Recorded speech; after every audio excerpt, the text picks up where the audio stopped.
gracias, muy buenos días otra vez en nombre de la Flaxo.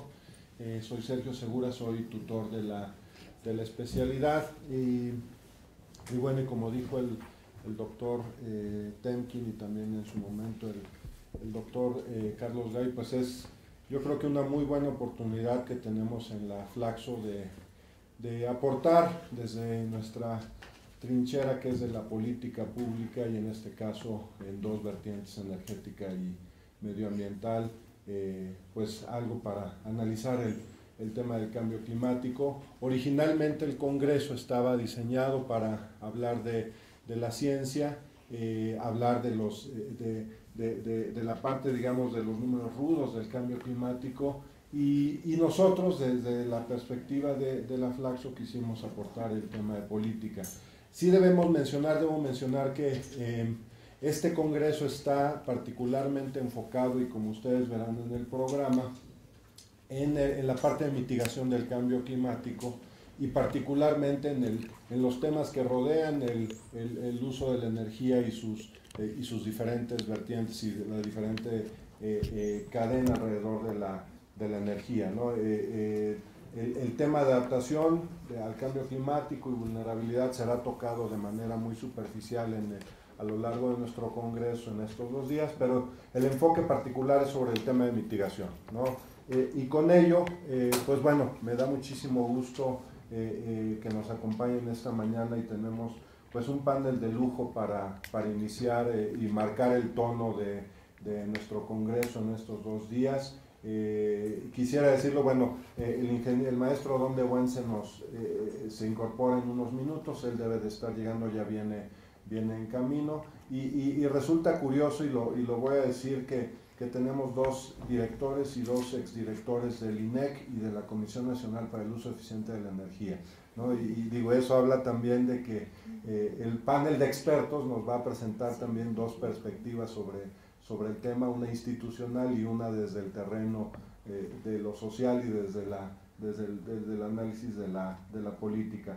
Y precisamente es el tema con el que iniciamos hoy, es la política pública en materia de cambio climático, desde luego, y lo menciono con ese enfoque en el tema de mitigación, pues sin quitarles tampoco mucho tiempo a nuestros ponentes, solo marcar un poco las reglas de esta sesión. En la mañana tendremos un espacio de 20 minutos para cada uno de nuestros ponentes y que nos haga su presentación. Aquí las tenemos, si quieren yo les puedo ayudar pasando las láminas de su presentación. 20 minutos, me permitiré marcarles el tiempo cuando ya les queden 5 minutos, y después de esta sesión de 20 minutos de cada uno de nuestros ponentes, haremos una pequeña sesión de debate alrededor de una pregunta central que tiene que ver con la planeación establecida para mitigar el cambio climático en nuestro país, y si esa planeación es adecuada o no, y sobre todo en esa perspectiva que mencionaba el doctor Gay durante su intervención, si es adecuada en el largo plazo, no en una visión de corto plazo, o marcando algunas políticas que marcan el rumbo de la política energética y climática actualmente. Entonces, con eso me voy a permitir presentar en primer lugar, para que realice su intervención, la doctora Amparo Martínez Arroyo. Doctora, muchísimas gracias por acompañarnos esta mañana. Es bióloga con licenciatura y maestría realizadas en la Facultad de Ciencias de la Universidad Nacional Autónoma de México, y tiene un doctorado en ecología por la Universidad de Barcelona en España, y este doctorado lo obtuvo con mención cum laude. La doctora Martínez se desempeñó como directora del Centro de Ciencias de la Atmósfera de la UNAM del año 2009 al año 2013, donde, aparte de su función actual, también es investigadora titular y coordinadora del grupo de aerosoles atmosféricos.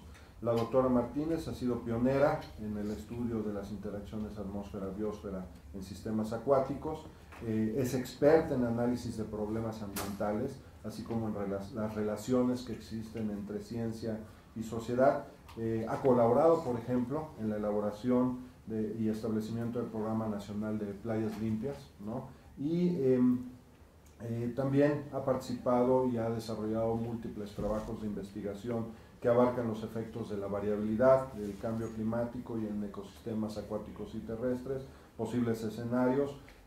Cuenta con un gran número de artículos publicados en revistas internacionales, capítulos en libros y artículos de divulgación y reportes técnicos, y ha dirigido también innumerables tesis de licenciatura, maestría y doctorado.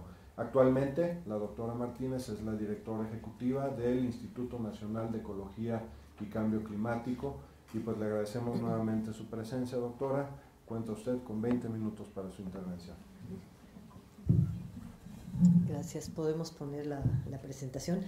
Bueno, buenos días. Yo había estado recientemente con ustedes justamente en una de las sesiones de la especialidad. Habíamos tenido una discusión bastante rica y sobre temas tal vez más amplios. Esta vez me pidieron que hablara en particular sobre el Programa Especial de Cambio Climático. Aunque el INEC no fue quien elaboró este programa, en realidad se elaboró en Semarnat en la Dirección de Cambio Climático. Bueno, accedía a que hablemos de esto, pero me parece que es un buen elemento para discutir las cuestiones de cómo se está planificando entre otros puntos la parte de mitigación. Entonces empezamos. Me voy directo al punto porque creo que será más útil que en el debate hablemos más sobre otras cosas. Aquí es solamente para dar un marco en el que están los programas especiales.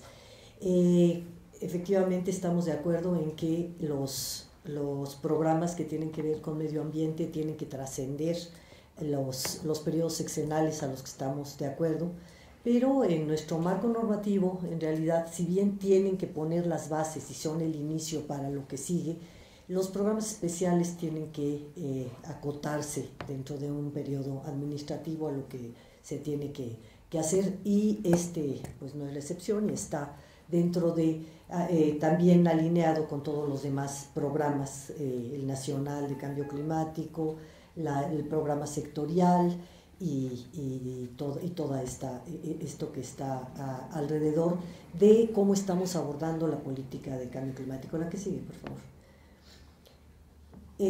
Creo que para nadie es ya una sorpresa el decir que México dio un gran paso con la Ley General de Cambio Climático.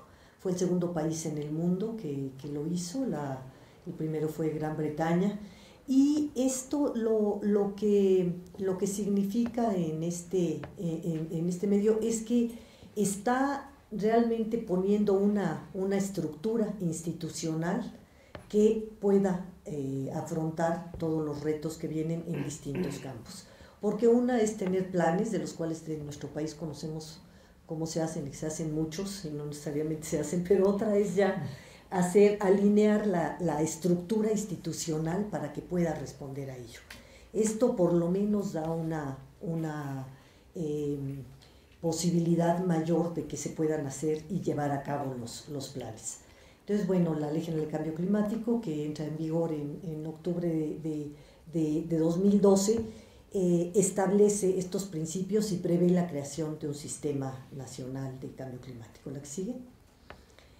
Tiene varios objetivos, no me extiende mucho, muy probablemente la conocen, pero entre los más importantes estaría el desarrollo bajo en carbono, el trabajar en que las políticas frente a los individuos, la infraestructura, las poblaciones, los ecosistemas sean más resilientes, y que también haya una coordinación, que sea una política muy inclusiva, porque no puede ser de otra manera. La que sigue.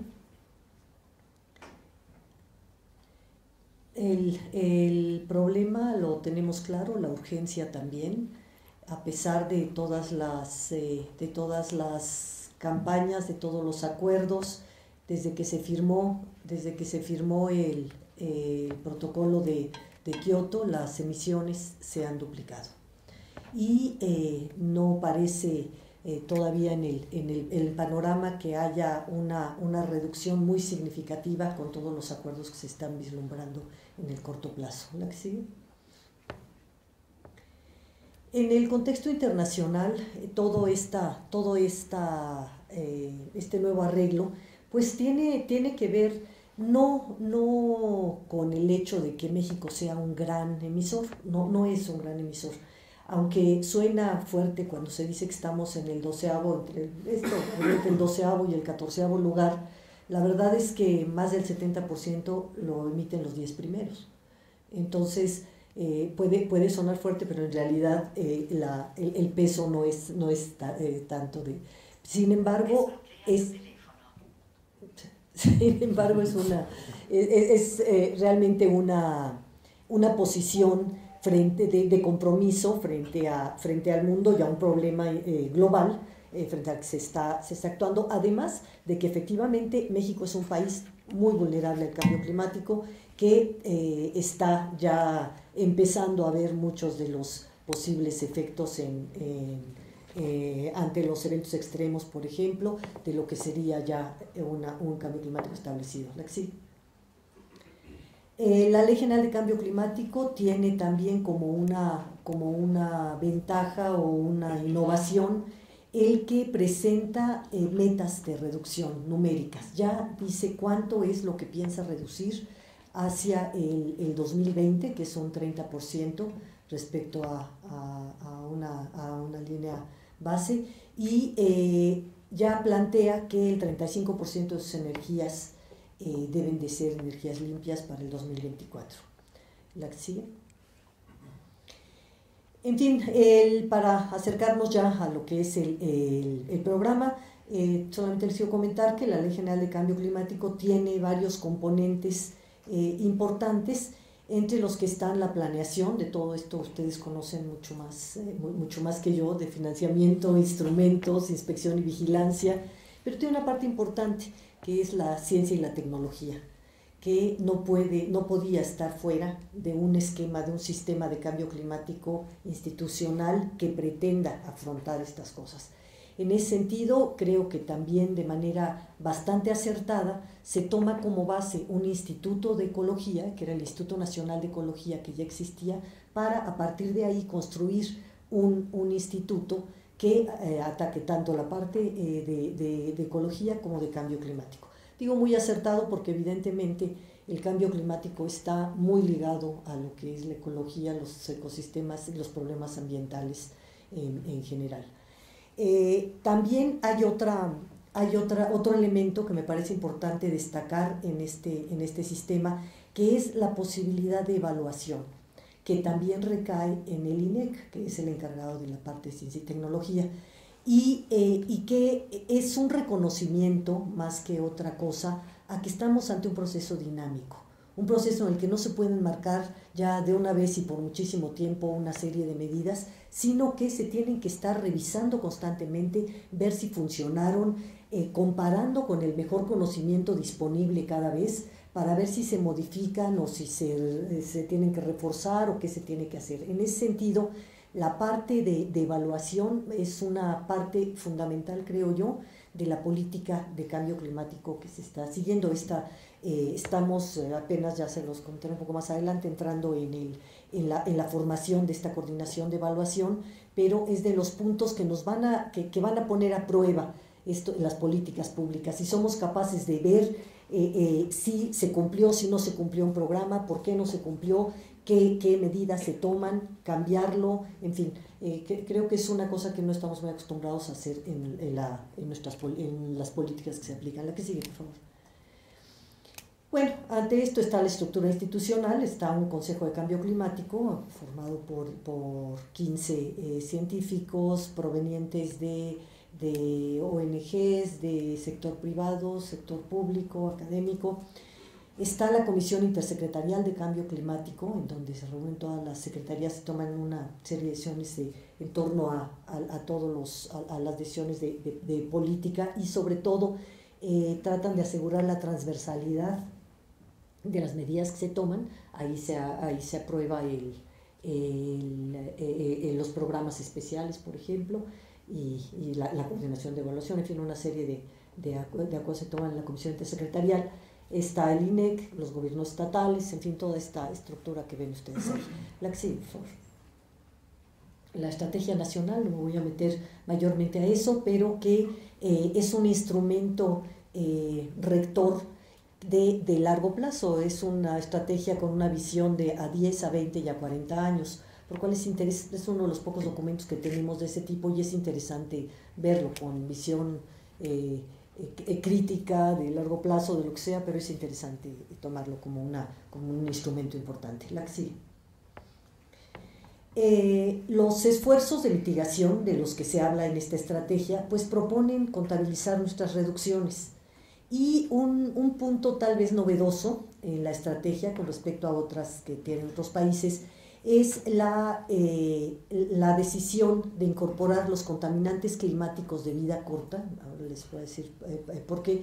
El carbono negro, el ozono, el metano y varios fluorocarbonos que nos permita adelantar muchas de estas ambiciones en términos de reducción de emisiones, sin quitar el énfasis de que lo importante es la reducción del dióxido de carbono. Eso es muy importante. Pero sí que nos permite tomar políticas de mitigación que además tienen fuertes cobeneficios en términos de salud de la población, porque los contaminantes climáticos de vida corta son los que más daño hacen a la salud de la población. Entonces nos permite un cobeneficio inmediato que puede servir mucho más para alentar todas las políticas de reducción de carbono en general. ¿La que sigue? El Programa Especial de Cambio Climático, para hablar ya de lo que me pidieron rápidamente, es un instrumento de planeación, está previsto en la ley, está alineado con todo. El objetivo es reducir la vulnerabilidad con todas las medidas que se tomen. Esto es, como les decía, nuestro país no es un país, no es un gran emisor.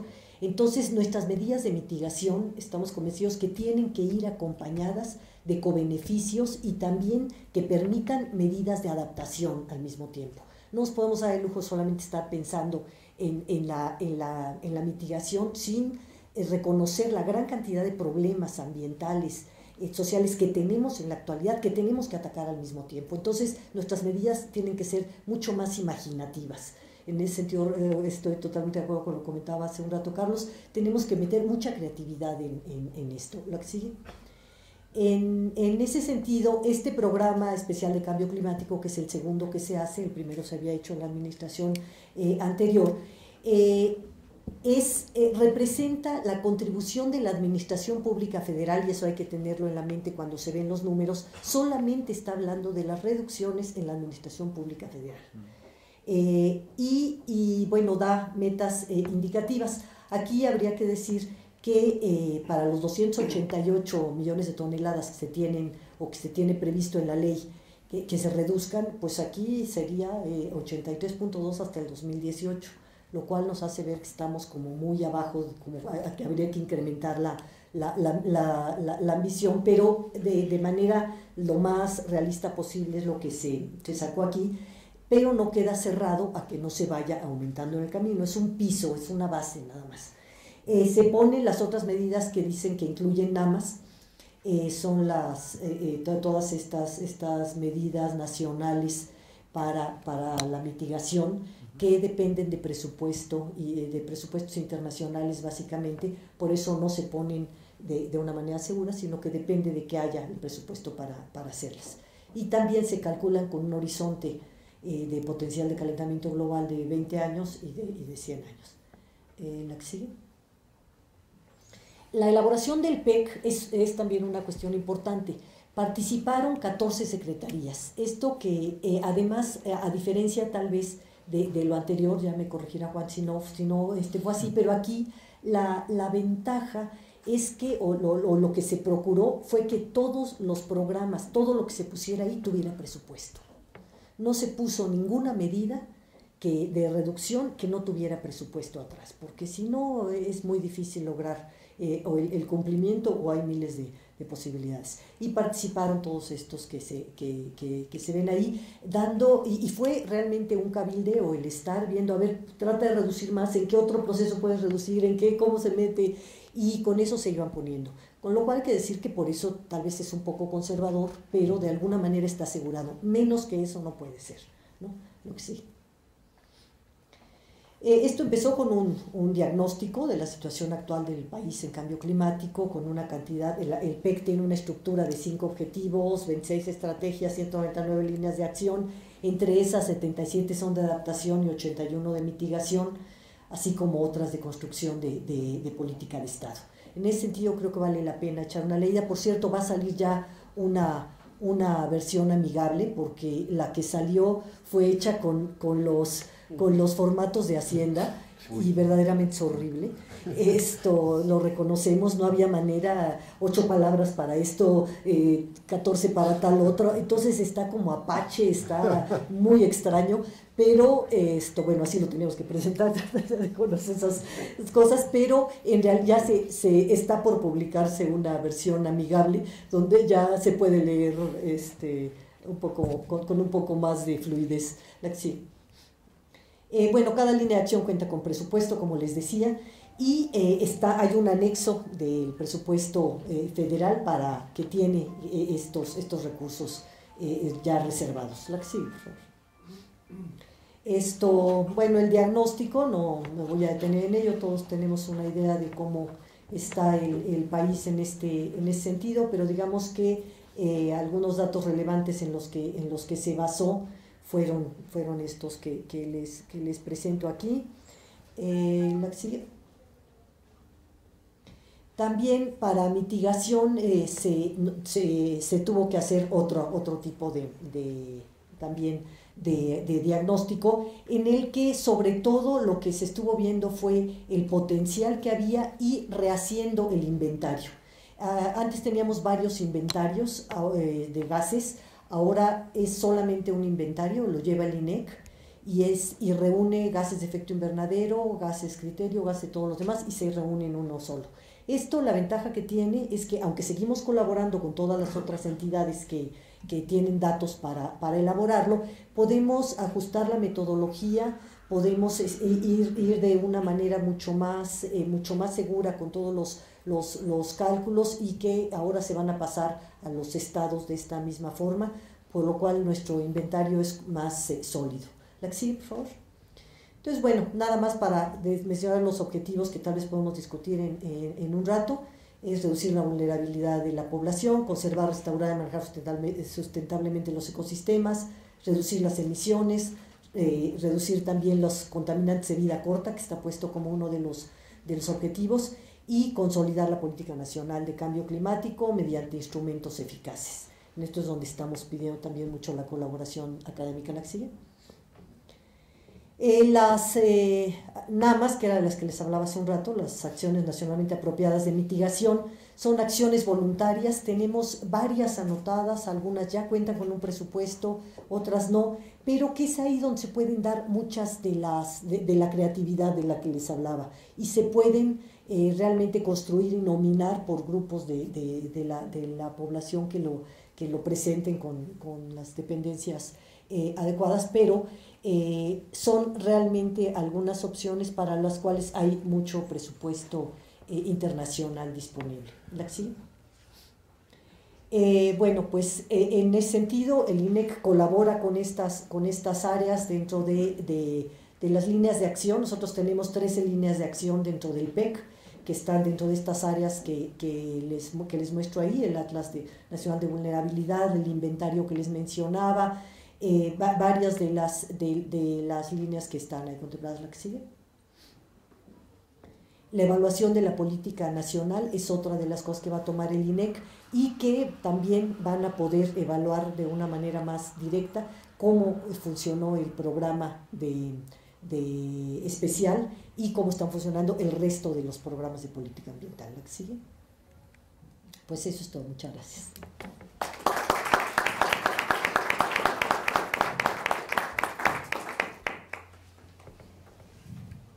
Muchísimas gracias, doctora. Evidentemente su presentación sí nos da pie a una muy buena discusión después de que terminemos el panel. Agradeciendo nuevamente a nombre de los organizadores, quisiera presentarles ahora al doctor Adrián Fernández. Doctor, muchísimas gracias por acompañarnos. El doctor Adrián Fernández es licenciado en Biología, Ecología por la Universidad Autónoma Metropolitana, Campus Iztapalapa. También su doctorado es en Ciencias Ambientales por el Imperial College of Science, Technology and Medicine del Reino Unido. Entre las actividades académicas que el doctor Fernández ha desarrollado, pues ha sido profesor de asignatura de la Universidad de las Américas, académico, investigador visitante también del Harvard School of Public Health en Boston, Massachusetts. También ha sido investigador en la Facultad de Medicina de la UNAM.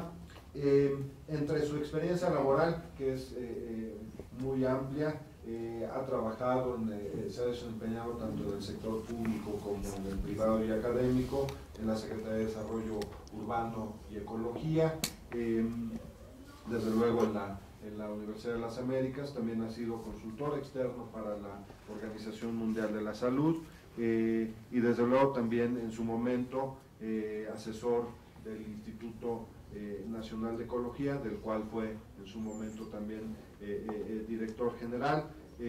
También fue director general en diferentes áreas de la Secretaría de Medio Ambiente y Recursos Naturales, y actualmente es director ejecutivo de la Latin American Regional Climate Initiative, fundación que apoya esfuerzos de mitigación al cambio climático en México y en Brasil.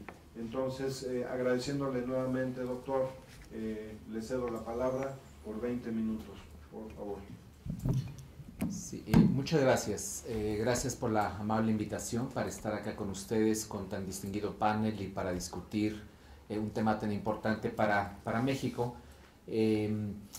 Para comenzar quisiera robarles un minuto nada más ampliando un poco que la fundación con la que tengo el gusto de trabajar, la Iniciativa Climática de América Latina, lleva 3 años trabajando en México y en Brasil, está a punto de constituirse legalmente, pero durante los últimos 3 años ha dado donativos acumulados por más de 50 millones de pesos en México y algo equivalente en Brasil.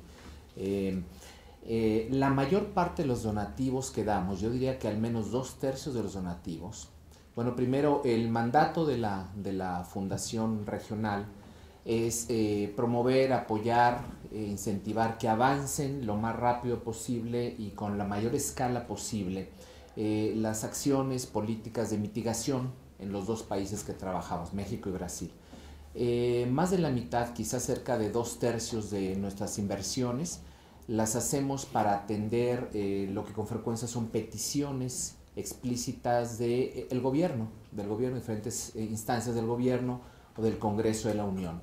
Trabajamos no le damos apoyo directo al gobierno, pero por dar un ejemplo nada más, el Centro Mario Molina, uno de los cerca de 20 organizaciones a las que financiamos, hace casi 2 años, un poco más de 1 año y medio, nos pidió apoyo.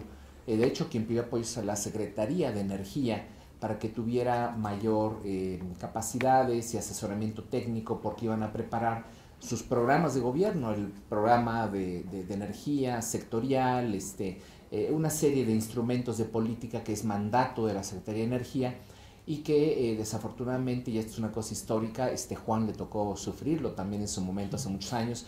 El área central, la cabeza del sector de energía y en particular la Subsecretaría de Planeación, que tiene una agenda amplísima y muy importante, tiene desafortunadamente muy limitados recursos humanos y presupuestales, entonces siempre hay mucho que hacer, son muchas tareas, poco personal, poco presupuesto.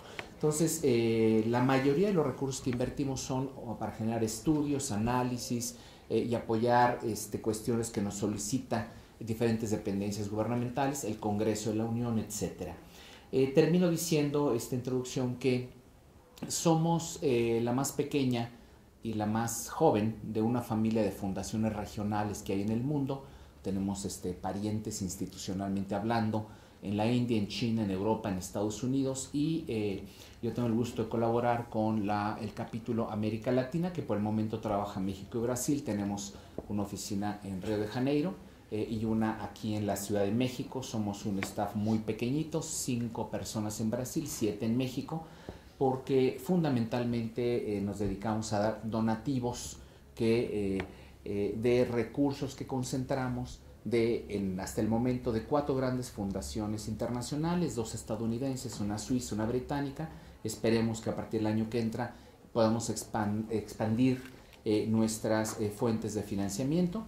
Y finalmente trabajamos muy de cerca en colaboración con agencias de cooperación bilateral en México, también agencias multilaterales, con las que hemos visto que compartimos muchos elementos de nuestras agendas y prioridades, y tenemos ya en estos 3 años un número creciente de proyectos que cofinanciamos, y ahí pues nos rinde más el dinero a todos. Pasando al tema que es motivo de análisis y de discusión de este panel, creo que todos los que estamos acá enfrente nos ha tocado, y a muchos quienes están entre el auditorio, nos ha tocado estos retos tan complejos de cómo diseñar políticas públicas, en particular en el caso de cambio climático, y cómo lograr que estas políticas tengan éxito con el grado de ambición que se necesita. México experimenta los mismos desafíos que todos los demás países del mundo para esta tarea. En nuestro país, en Copenhague, en la cumbre de Copenhague, en la COP de Copenhague, planteó, igual que el resto de los países, una serie de metas que nos ha recordado la doctora Amparo, y que fueron ratificadas además cuando fuimos anfitriones de la conferencia en Cancún. Creo que los planteamientos que nos hace Amparo son muy claros en cuanto a este primer ejercicio del PEC, lo que se intentó hacer, cómo se hizo, las contribuciones para las cuales se contaba con recursos. Yo voy a tocar 3 o 4 temas, todos ellos en una misma línea y con el mismo espíritu, que es lo que creo que sería conveniente hacer como algo complementario, como algo adicional, construido sobre el piso de los esfuerzos muy importantes que hasta ahora se han llevado a cabo. En primer lugar, nos comenta Amparo con mucha franqueza, hay un primer esfuerzo que nos da una contribución en términos cuantitativos que nos permite avanzar hacia la meta que todos tenemos clara, y hay que hacer más cosas para ello. Yo creo que para incrementar, como se dice ahora en la jerga desde hace muchos años, incrementar la ambición en cuanto a mitigación del país, hay 3 o 4 grandes cosas que, en mi opinión, habría que ponerle atención y habría que entrarle a estos 3 o 4 toros por los cuernos. Primera cuestión es el reto de la eficacia de las instituciones y de los foros interinstitucionales. Hay una comisión, hay un comisario asesor de cambio climático, los hay en diferentes modalidades desde hace muchos años. Nos tocó a Juan, a su servidor y a otras personas participar en ellos, y siempre el reto inicial es ¿quién tiene el mandato, la obligación, en este caso particular de la mitigación, de hacer la tarea? ¿A quién le van a pedir cuentas? ¿Quién va a tener que ir con el presidente y decirle, señor presidente, aquí está mi contribución a la mitigación? ¿Es el secretario de Agricultura? ¿Es el secretario de Economía? ¿Es el secretario de Energía? Ninguno de ellos.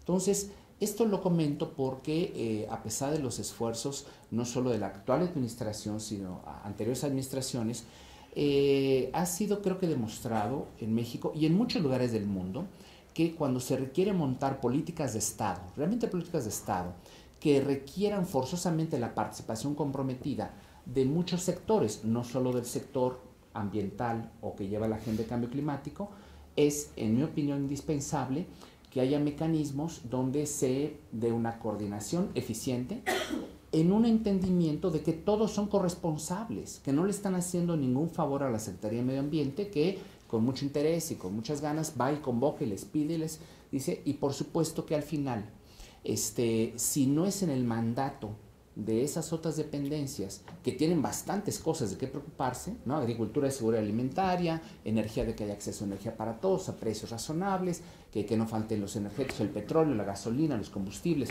el balance energético. O sea, tienen para no dormir cada uno de sus secretarios, y si no está en su mandato obligatorio, si no va de por medio la permanencia de un funcionario en su cargo porque no contribuye, y ahorita vamos a ver cómo vamos a mencionar qué tanto se puede contribuir, porque no contribuye a que a esta gran tarea que intenta coordinar Semarnat, pues mientras no sea así, la prioridad no le va a quitar el sueño estar pensando cómo voy a contribuir a mitigar desde mi sector. Y rápidamente tomemos un ejemplo, nomás un ejemplo. El sector agricultura. Ahí está el inventario de emisiones, hay desde ese sector grandes contribuciones a las emisiones de gases de efecto invernadero, pero más importante, hay grandes oportunidades para reducir emisiones. ¿Cómo? Haciendo, aunque suene trillado, la producción agrícola mucho más sustentable, y aquí es donde vienen los cobeneficios que hablaba Amparo. El agua le abrimos a la llave y corre por los canales, ¿no? El riego rodado, el agua rodada. El consumo de electricidad subsidiada, regalada, que se utiliza para bombear agua, para pasear agua por todo el país, la mayoría de la cual se utiliza para agricultura, muchas de manera muy ineficiente, y además con subsidios gigantescos que tienen una distribución altamente regresiva. Son los latifundistas, los de mayores ingresos, los que utilizan agua ilimitada, prácticamente gratuita para su producción, y no estamos solucionando tampoco de manera eficiente ni costo efectiva el problema de la generación de alimentos. Entonces, es un ejemplo nada más. Entonces, ¿qué habría que hacer? Y por eso creo que rebasa a las posibilidades de una secretaría, sea cual sea esta, que haya una reformulación, un repensamiento profundo, en este caso, con el ejemplo que estoy de la Secretaría de Agricultura, decir, a ver, ¿qué tal si producimos de manera más eficiente, de manera más sustentable, si le bajamos bastante a los miles de millones de pesos en subsidios de agua, de electricidad, de fertilizantes, etcétera, que además, si sacan ustedes sus cuentas, así de aritmética de primaria, van a ver que nos sale carísimo producir no tanto alimento y que son un número pequeño los beneficiados. Entonces, hay realmente que entrarle a fondo a cada sector y sin que sea receta mágica. Varios países lo que están intentando, y son experimentos en proceso, es realmente formular programas sectoriales de mitigación. Y los han llamado comités normalmente desde la Presidencia de la República, desde algún ente que tiene mucho mayor peso político, que además creo que debería de ser quien tome, así como toma las riendas de cuestiones como seguridad nacional, bueno, cuestiones tan desafiantes como el cambio climático y buscar todas las oportunidades de mitigación, insisto, rebasaría en mi opinión las posibilidades de cualquier dependencia independiente. Siguiente elemento que quisiera tomar en cuenta. Siempre será conveniente, coincido totalmente, en que donde quiera que se pueda conciliar o coincidir la mitigación con la adaptación, qué bueno que así sea.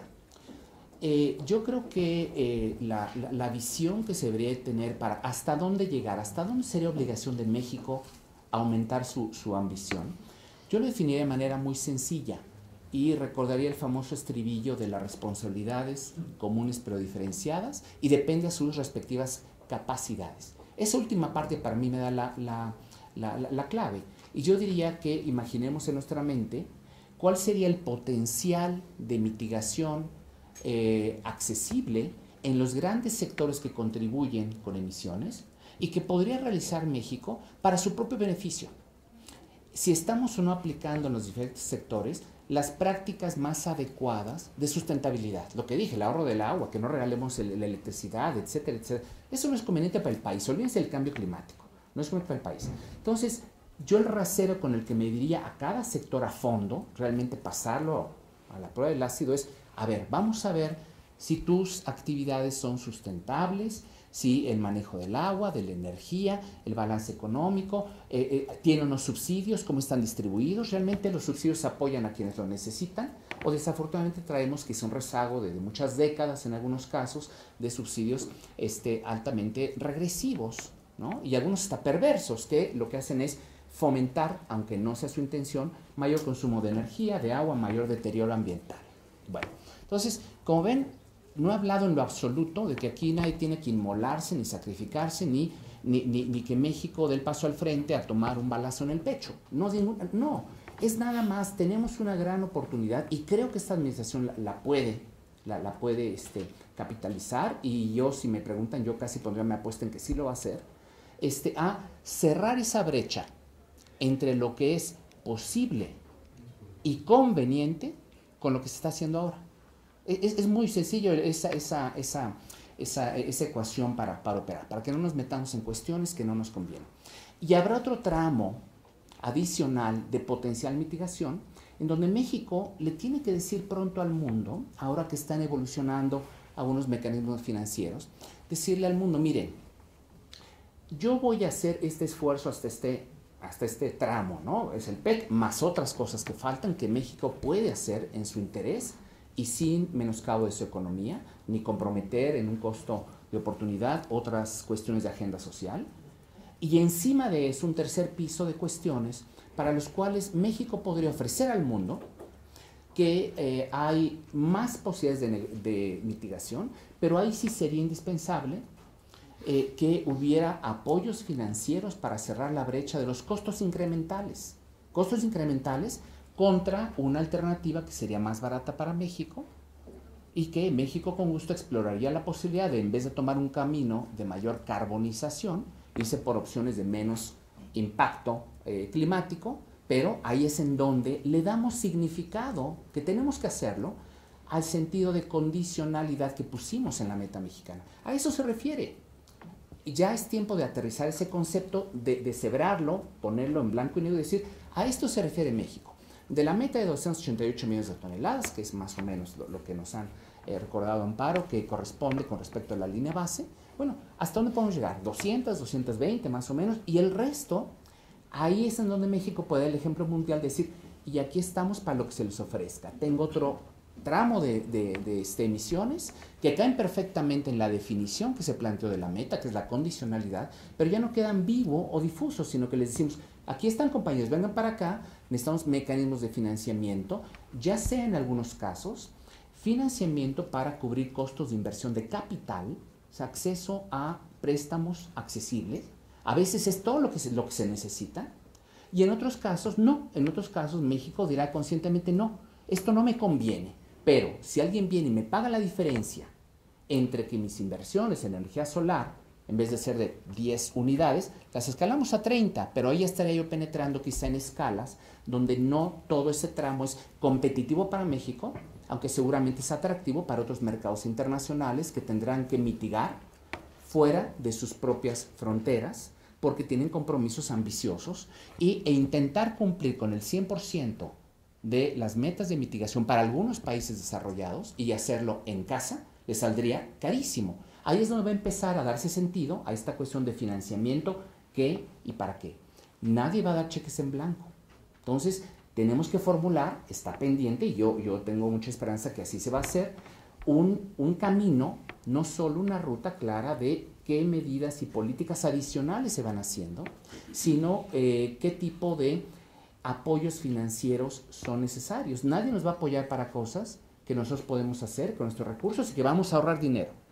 Pero estoy seguro que con esos análisis puestos sobre la mesa, con una total transparencia de las líneas base, de los esfuerzos, de las inversiones, vendrán corriendo a ver a México porque es un país con alta credibilidad, porque ha tenido una política por más de una década muy constructiva en la parte de mitigación, porque ha contribuido a que en los momentos más difíciles del concierto internacional de cambio climático ha salido la voz de México en varias ocasiones y con trabajo técnico en casa y con una serie de cuestiones a siempre tener una actitud positiva. Yo tengo que ir cerrando aquí por tiempo, pero termino señalando de nuevo que tenemos todavía tareas pendientes. Hay una posibilidad, desde luego, que abren algunos elementos de algunas de las reformas que han tenido lugar. La tarea no está completa, está pendiente regulación secundaria, está pendiente una ley, la ley de transición energética, y de nuevo en el terreno, en particular de la energía, tenemos que completar no solo el marco regulatorio, sino también institucional, para que, otra vez, el objetivo es el mismo, capitalicemos el 100% de ese gran potencial, en este caso, por ejemplo, de penetración de energía renovable. ¿Qué tanto? Hasta dónde sea competitivamente adecuado. No se trata de hacer lo que hizo Alemania, no tenemos los recursos, ni quizás sería prudente hacerlo, de subsidiar enormemente en su momento energías renovables como la solar. Nos hicieron un gran favor al planeta y a todos los demás países. Hoy los costos de las células fotovoltaicas cuestan, no sé, una décima parte o una cuarta parte de lo que costaban hace apenas una década. Pero sí tenemos, yo creo que el imperativo, la obligación, y no lo hemos hecho, de que todo aquel chunk, ese potencial de, por ejemplo, penetración de energía eólica y energía solar, solo por citar dos ejemplos, se dé hasta aquel nivel de escala donde sea competitivo contra precios que sabemos que son y se esperan por unos años baratos o bajos del gas natural. Entonces, de nuevo, no está hablando de subsidios, termino subrayando que hay una brecha, todavía hay cosas por hacer a nuestro alcance si movilizamos los mecanismos de coordinación, si tenemos las miras con mucho entendimiento de cómo están funcionando las cosas, y además porque en un horizonte de tiempo, dentro de no más de un año a partir de ahora, ya México tendrá que estar con todo esto que estoy diciendo sobre la mesa para negociar con sus pares y demostrarle al mundo que México está haciendo lo que en efecto le corresponde en base a sus capacidades, el tamaño de su economía y el prestigio del país que queremos tener. Gracias.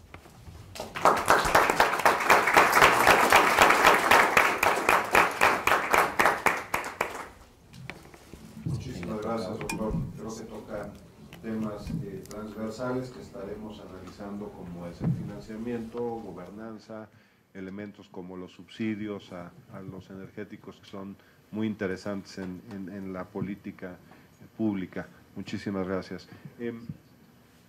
Quisiera cederle ahora la palabra hasta por 20 minutos al doctor Juan Cristóbal Mata Sandoval, quien es ingeniero químico y tiene un doctorado en ingeniería ambiental.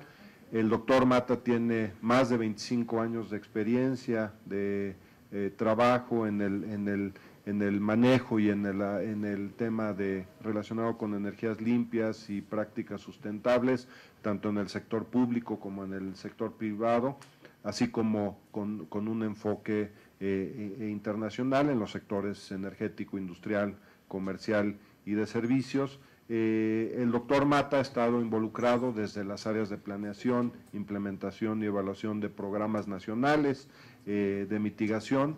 Como lo comenté, el doctor Juan Mata fue director general de la Comisión Nacional para el Uso Eficiente de la Energía. En su momento él fue el último director general, creo, de la Comisión Nacional para el Ahorro de Energía, ¿no?, antes de que cambiara de nombre. También fue director general de Políticas de Cambio Climático en la Semarnat, director general de Investigación y Desarrollo Tecnológico en la Secretaría de Energía, y pues bueno, también ha colaborado en diferentes empresas vinculadas al mercado de carbono como DNV. Entonces, pues bueno, con esta breve presentación le cedo la palabra, doctor. Muchísimas gracias por acompañarnos esta mañana, bueno, ya esta tarde. Dispone usted de 20 minutos y aprovecho también para agradecer la presencia del ingeniero Odón de Buen, quien cerrará este panel. Ingeniero, bienvenido. Doctor, dispone usted de 20 minutos, por favor. Muchas gracias, Sergio, y buenos días a todos, y muchas gracias por haberme invitado a este panel con distinguidos oradores, y también a los organizadores de Flaxo por esta invitación. Como ven, el título de mi presentación tiene que ver con un aspecto de la mitigación que a mí me parece muy importante y que conforme pase el tiempo va a ser un factor en la planeación, en la política y en la ejecución de las mismas, que va a ser central para poder cumplir las metas de mitigación del cambio climático en este país.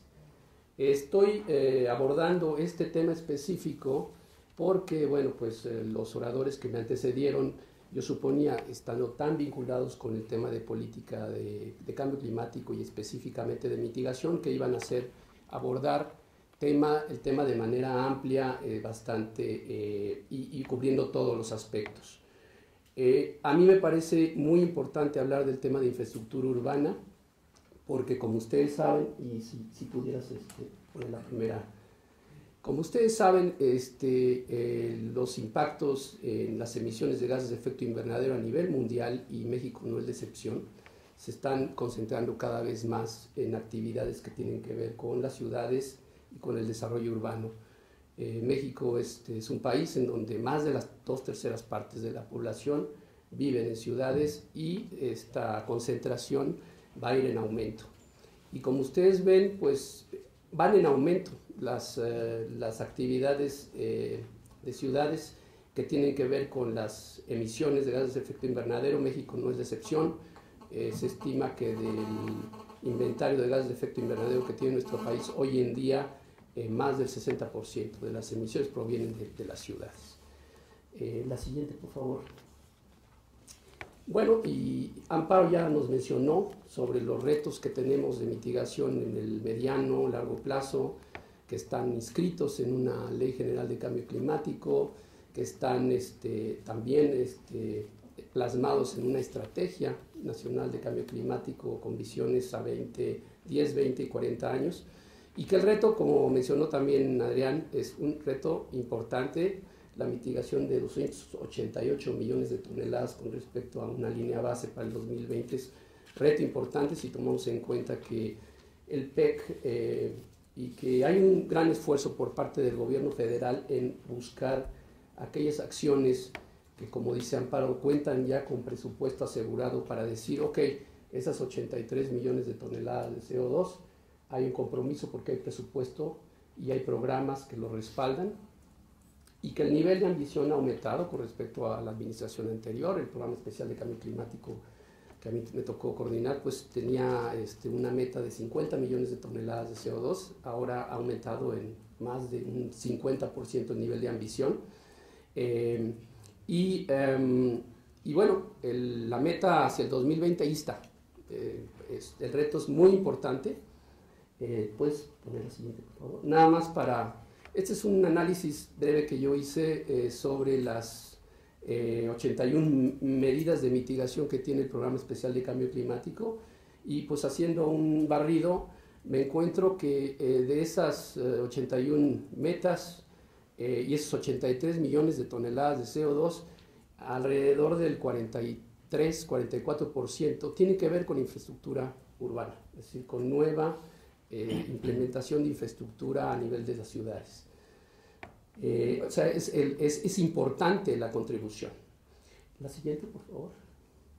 Y digo, por si fuera poco, el Programa Especial de Cambio Climático es muy explícito en decir que precisamente pues, los esfuerzos que pueda hacer el gobierno federal en el tema de mitigación pues no serán suficientes si no hay una concertación con los gobiernos de los estados y bueno, con los gobiernos municipales para poder avanzar en el tema. Ahí me parece sumamente relevante, qué bueno que el programa especial lo está señalando, porque dicen, bueno, en mucha de la medida del éxito de poder avanzar y tener un nivel de ambición más grande es de qué manera podemos comprometer a los gobiernos de los estados y empoderarlos para que puedan cumplir. Y poder multiplicar aquellas acciones que tienen que ver con la mitigación a nivel pues, estatal y municipal. Como ustedes saben, pues hay atribuciones de las municipalidades y de los estados que tienen que ver con acciones muy específicas que contribuyen a la mitigación, el tema del manejo sustentable de los residuos, el tema que tiene que ver con el tratamiento de aguas residuales y el manejo de los lodos, el tema que tiene que ver con eficiencia energética a nivel de bombeo de agua, a nivel de alumbrado público, y próximamente con el tema de la reforma energética, pues se abren posibilidades para que los gobiernos de los estados y los gobiernos de las ciudades puedan gestionar también su propia energía. Ese es un reto importante y una oportunidad importante para que los estados y los gobiernos municipales se vuelvan consumidores de de fuentes renovables de energía limpia. La siguiente, por favor. Este es un ejemplo de, pues hice un barrido leve, me costó muchísimo trabajo, la verdad, encontrar programas estatales de acción climática que tengan metas muy específicas de mitigación, con compromisos específicos. Encontré estos 3 que fueron los más claros en ese sentido. Por ejemplo, el más ambicioso, por supuesto, es el gobierno de la Ciudad de México. En su nuevo programa pues tiene un compromiso de mitigación de alrededor de 8 millones de toneladas, con la posibilidad de incrementarse a 10. Nuevo León es mucho más modesto en ese sentido, está hablando de casi 2 millones de toneladas, Baja California un poquito más de 1,5, pero si comparamos también el programa pasado del gobierno del DF, pues era menos ambicioso, es decir, hay gobiernos de las ciudades y gobiernos de los estados que están incrementando su nivel de ambición. La meta, si mal no recuerdo, del PER del DF pasado, pues era de alrededor de entre 4 y 5 millones de toneladas. Hoy en día es mayor, pero fíjense en datos que tienen que ver con las acciones sobre infraestructura urbana, y verán que pues, la componente de infraestructura urbana es muy importante dentro de los programas de mitigación de los gobiernos estatales y de las ciudades. Digo, sin quitarle la importancia que tienen otros sectores, ¿no? La siguiente, por favor. Digo, por si fuera poco, vámonos al Programa Nacional de Infraestructura. Hay un montón de dinero ahí programado para hacer un montón de obras de infraestructura. Hay acciones específicas que tienen que ver con el tema de mitigación, tienen que ver con el tema de infraestructura urbana. Ahí se las estoy poniendo, que tienen que ver con el tema de tratamiento de aguas residuales, el tema de energías renovables, el tema de movilidad, que es muy importante porque, pues como ustedes saben, está creciendo a nivel mundial las emisiones de gases de efecto invernadero producto de la movilidad y del transporte. Entonces, dentro de muy pocos años, pues en México el tema del transporte va a ser un tema que ya está siendo candente en el tema de emisiones de gases de efecto invernadero, pero que es una responsabilidad de las ciudades buscar alternativas de movilidad sustentable.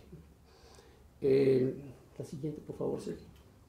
Y bueno, les estoy dando ejemplos sobre la relevancia que tiene el tema de infraestructura para la mitigación. Y estoy aquí poniendo un ejemplo de acciones, de 5 tipos de acciones de 5 sectores diferentes que tienen que ver con infraestructura urbana a nivel estatal o municipal. Temas que tienen que ver con el transporte, los sistemas BRT, por ejemplo, que están siendo utilizados cada vez más en urbanizaciones medianas y grandes. El tema de generación eléctrica con energía renovable, y como les digo, la oportunidad que hay de los gobiernos de las ciudades en un momento dado de adquirir energía renovable. El tema de modernización de alumbrado público, en donde pues la CONUE tiene una actividad muy, muy grande en cómo modernizar teniendo sistemas de alumbrado más eficientes. El tema de aprovechamiento de generación eléctrica con biogás en rellenos sanitarios, hay varios ejemplos vivos en México, pero me parece que deberían de multiplicarse por más.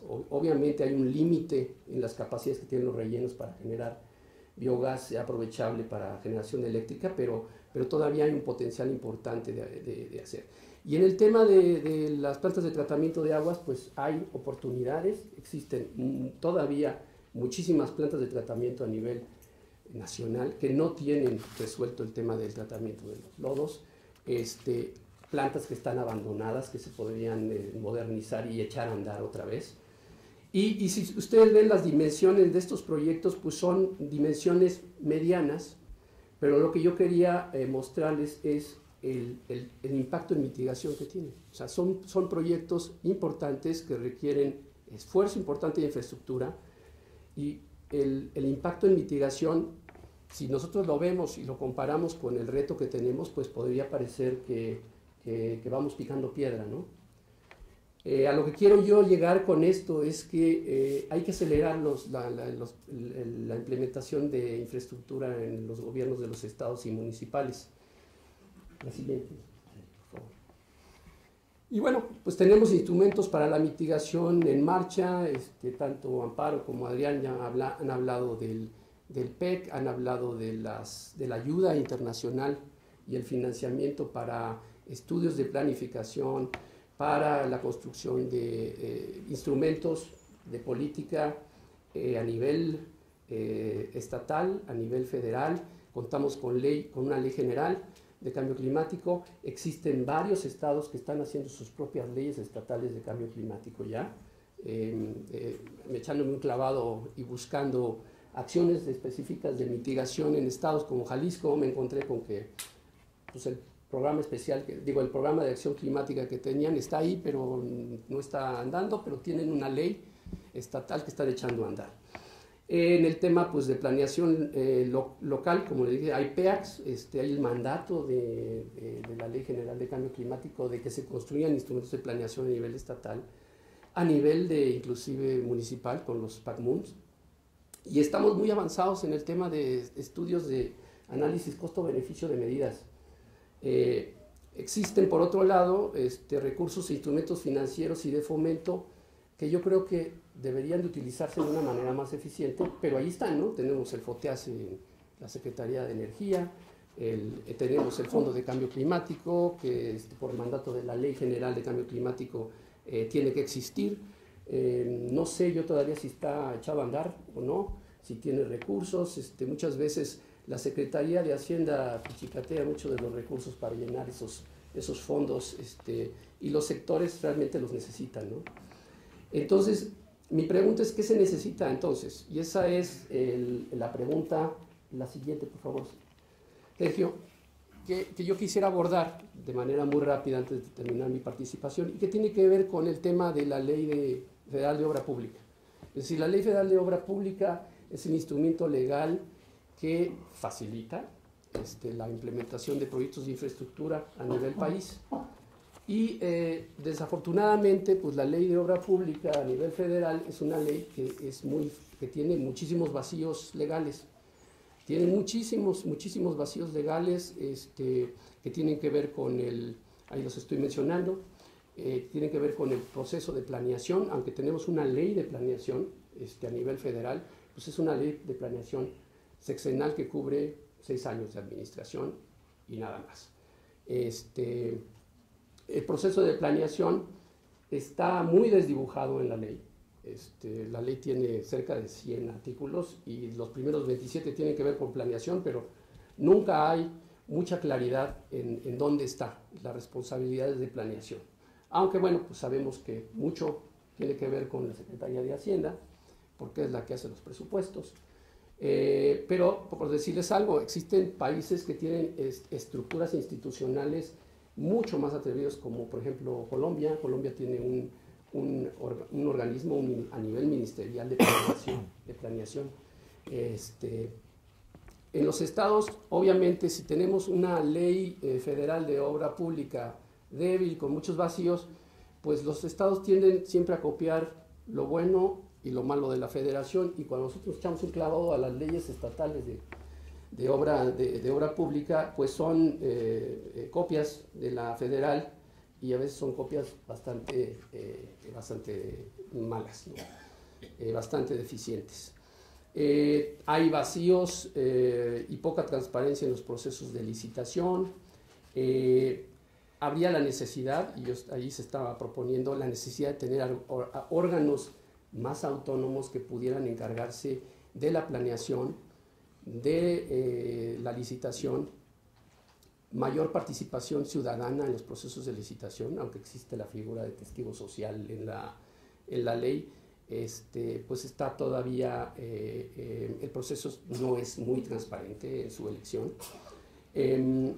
Hay problemas, hace falta, por ejemplo, gerencias de proyectos permanentes que puedan empatar problemas técnicos que luego generan problemas mayores, como es el tema de la línea 12 del metro, ¿no? Por ejemplo. Las gerencias de obras también son muy débiles, muchas veces se les carga la mano al que es responsable de obra y que es un funcionario del gobierno, y que ese es el que se encarga de firmar todo y de ser responsable de todo, muchas veces, ¿no? Y como decía Adrián Fernández, muchas veces con respecto al tema de mitigación del cambio climático, pues las responsabilidades a veces las evaden los secretarios de Estado, que muchas veces son, a fin de cuentas, los grandes promotores, o los gobernadores, los grandes promotores de proyectos de infraestructura.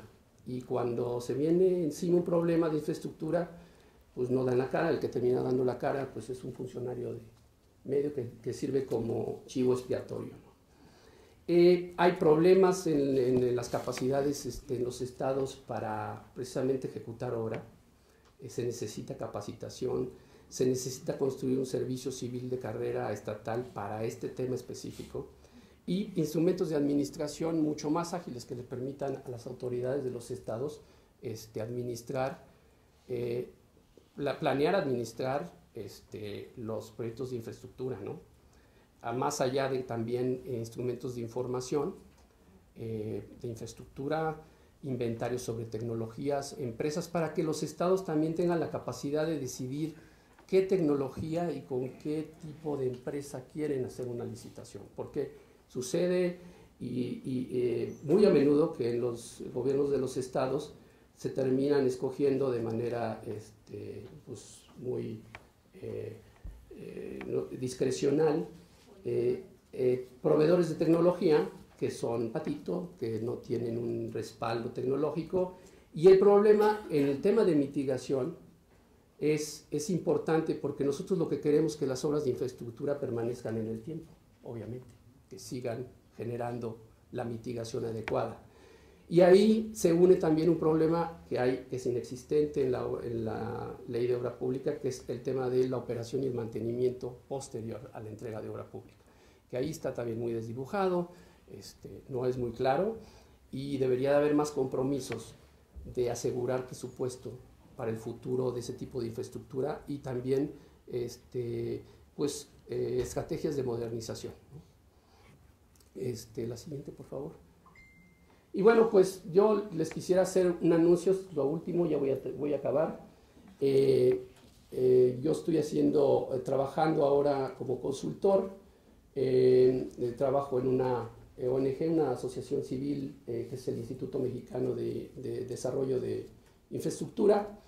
Nuestra misión precisamente es buscar impulsar el desarrollo de infraestructura sustentable urbana, y pues estamos involucrados en esto, muy comprometidos.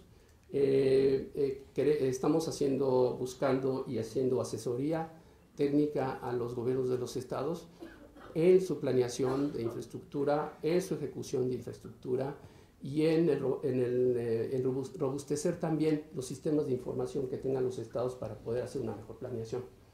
Es ahí donde nosotros queremos incidir, y pensamos que el reto es muy importante, pero que la mitigación en las ciudades y la infraestructura es una labor que se tiene que desarrollar si queremos cumplir con estas metas de mediano plazo en mitigación. Muchas gracias.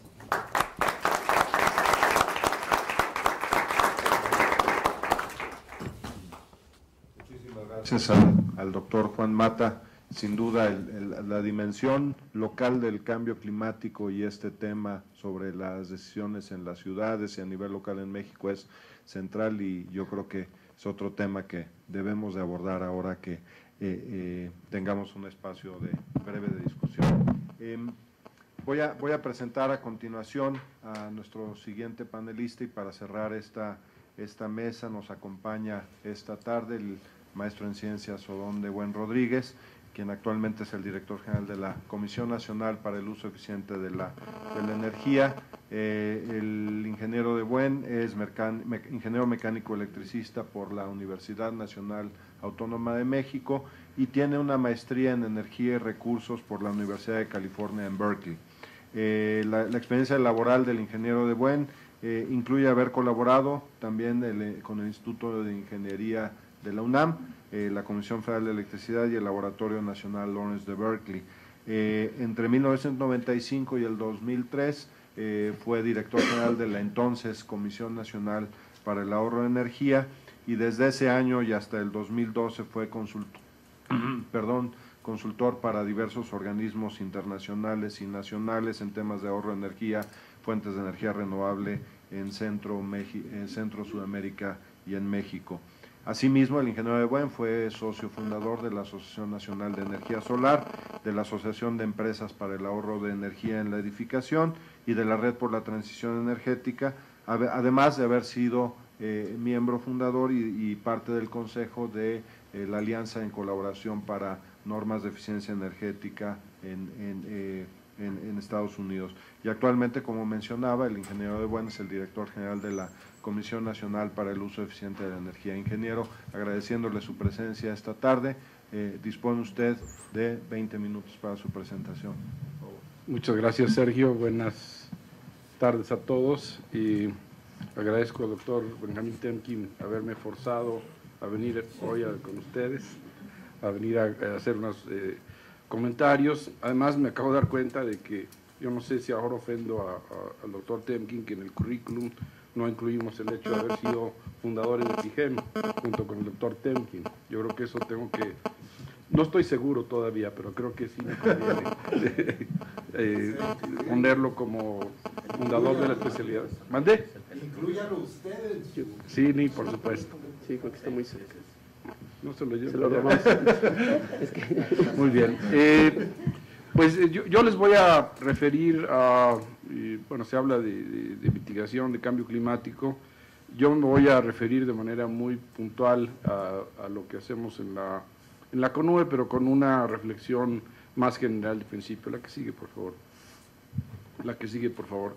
Yo creo que un concepto central alrededor del tema de uso eficiente de energía es el que la energía no es un fin en sí mismo. Yo lo que necesito es llegar a la Condesa, ¿no? No lo que necesito es usar un carro o tener que usar gasolina. Entonces, llegar a la Condesa lo puedo hacer a pie, me puedo bajar a la avenida y tomar un taxi, yo puedo irme en bicicleta.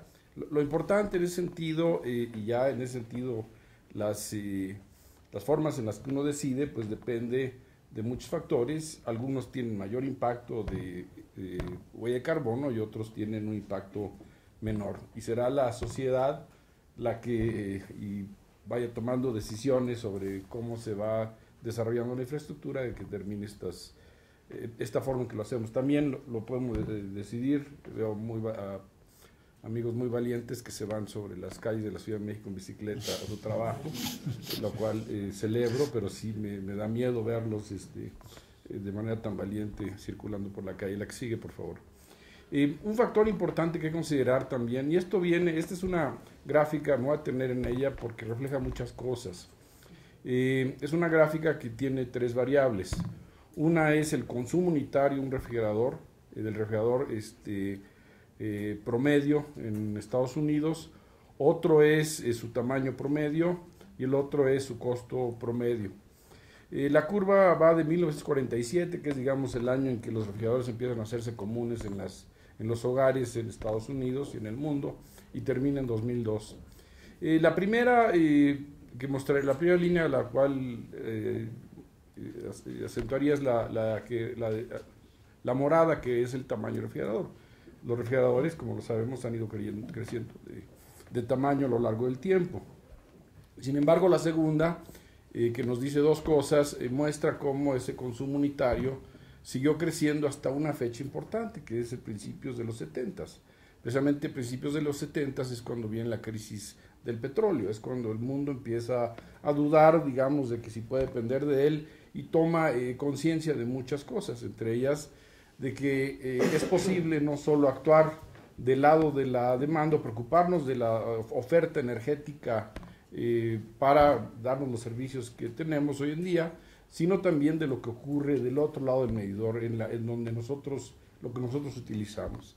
Y precisamente eso lleva a un conjunto de políticas que en una de ellas se traduce en normas de eficiencia energética en refrigeradores, que lleva a que aun cuando los refrigeradores siguen creciendo de tamaño, reducen su consumo, al grado de que teniendo refrigeradores que han crecido hasta 3 veces en tamaño, su consumo de energía pues es el mismo, digamos en promedio, hoy día que en 1947. Entonces significa, y esto es cambios tecnológicos de mayor uso de aislamiento térmico, mejores motores eléctricos, mejores sistemas de ventilación. Y lo interesante también de esto es la línea verde, que muestra que aún todas estas integraciones tecnológicas a estos equipos, su precio ha bajado. Entonces, digamos, este es un reflejo de lo que está ocurriendo en muchísimas cosas. Por ejemplo, en los automóviles, hoy un automóvil tiene varias decenas de computadoras bueno, hay quien dice que en el futuro el auto va a ser un celular con 4 ruedas por toda la intercomunicación que va a tener, pero el hecho es que el cambio tecnológico nos permite hacer las cosas, obtener esos servicios energéticos con menor uso de energía. La que sigue, por favor. Entonces, hay varios elementos, digamos, paradigmáticos en este tema del ahorro de energía. Uno de ellos es que los equipos hay que saber comprarlos no solo por lo que cuestan de primera mano, sino también por su costo de vida útil. Luego, repito mucho esta idea de que pues yo le puedo regalar aquí al licenciado un carro 66, 8 cilindros, un Galaxy azul que manejaba mi abuelita, que nunca lo utilizó, pero que se lo regalo con la única condición de que lo use diario.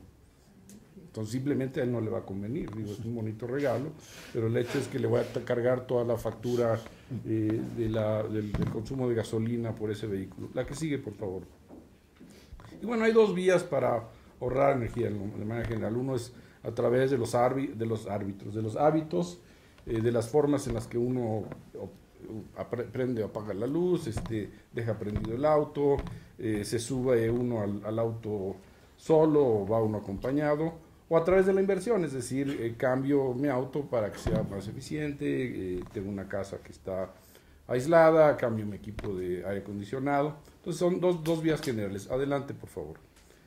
Y bueno, hay 2 aspectos bien importantes que en lo personal son como los 2 elementos centrales en cualquier definición, digamos, de política pública hacia lo que es el ahorro de energía. El costo de transacción, digo el dicho de que nos va a salir más caro el caldo que las albóndigas. Costo de transacción puede ser que, digamos, nos convenga cambiar esa lamparita de ahí, o sea, hacer el cambio por una lámpara más eficiente, se me pagan 6 meses, pero resulta que para cambiarla necesito traer un ingeniero que viene desde Morelia y tiene que venir en su carro. Entonces, ya con eso, el costo de transacción, digamos, hacer el cambio de lámpara lo hace imposible. Entonces, lo importante, digamos, en el diseño, más que nada de programas, es que esa posibilidad del cambio, el costo de hacer el cambio no nos salga más caro que la medida.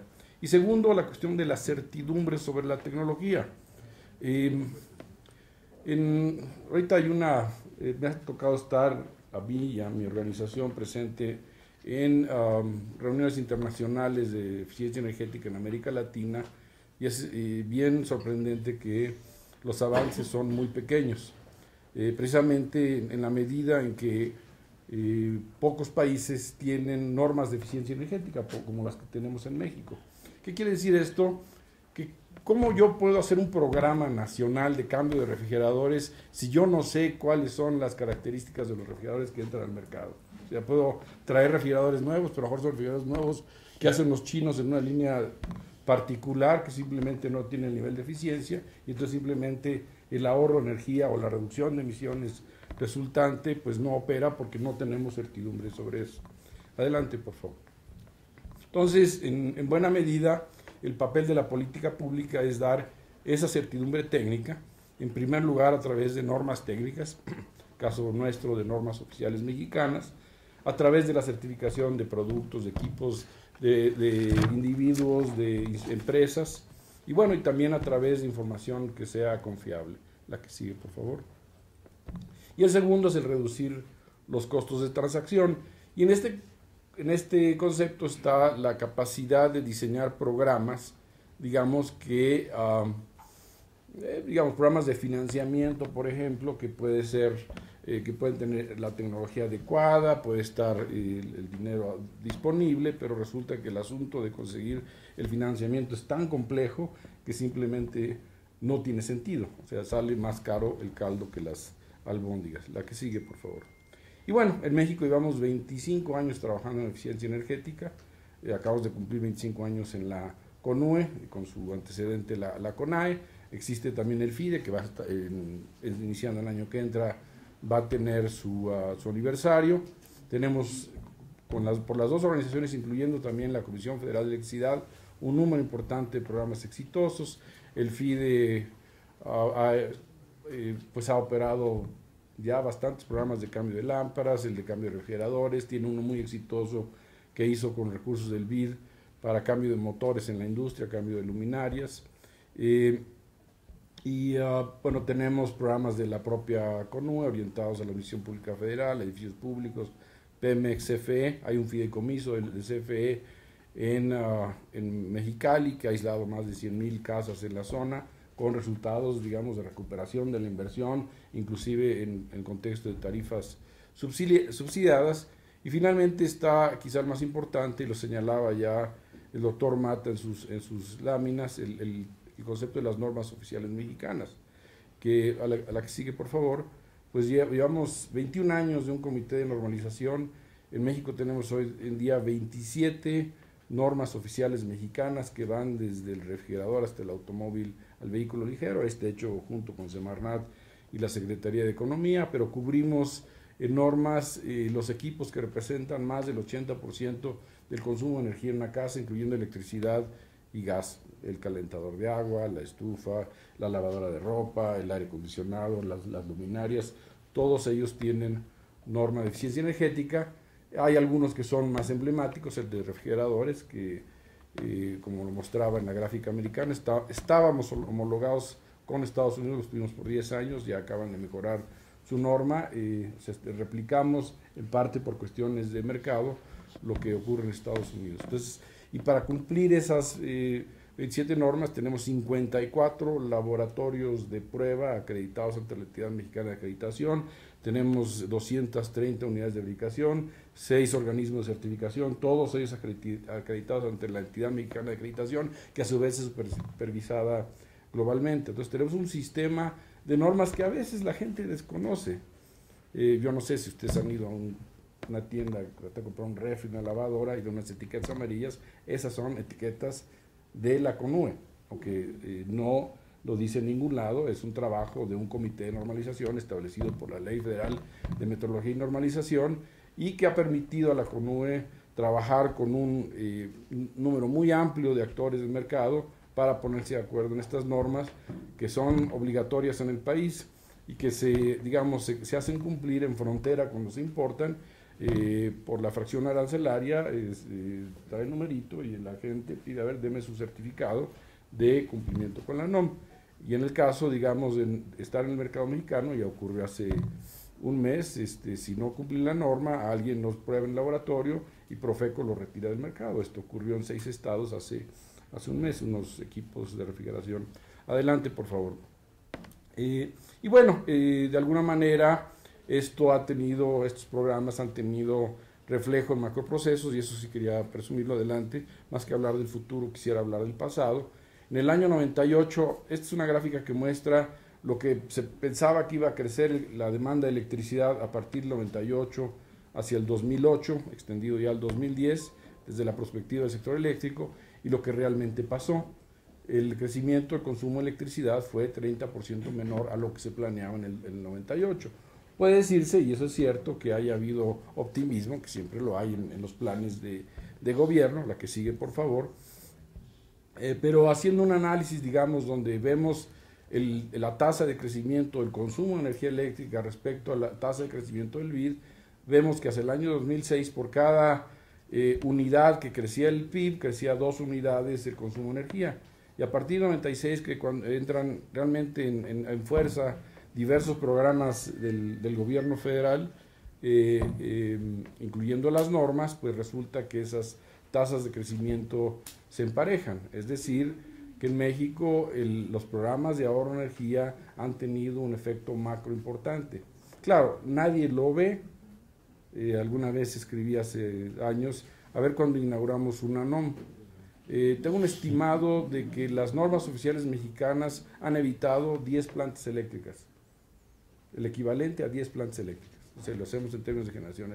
Pero el asunto es que pues no luce estrenar un papelito, que es ir a estrenar unos fierros ahí gigantes que trajeron ingenieros y demás para hacerlos. Entonces, pero el hecho es que tenemos un trabajo en México de largo plazo que ha tenido un impacto significativo. Adelante, por favor.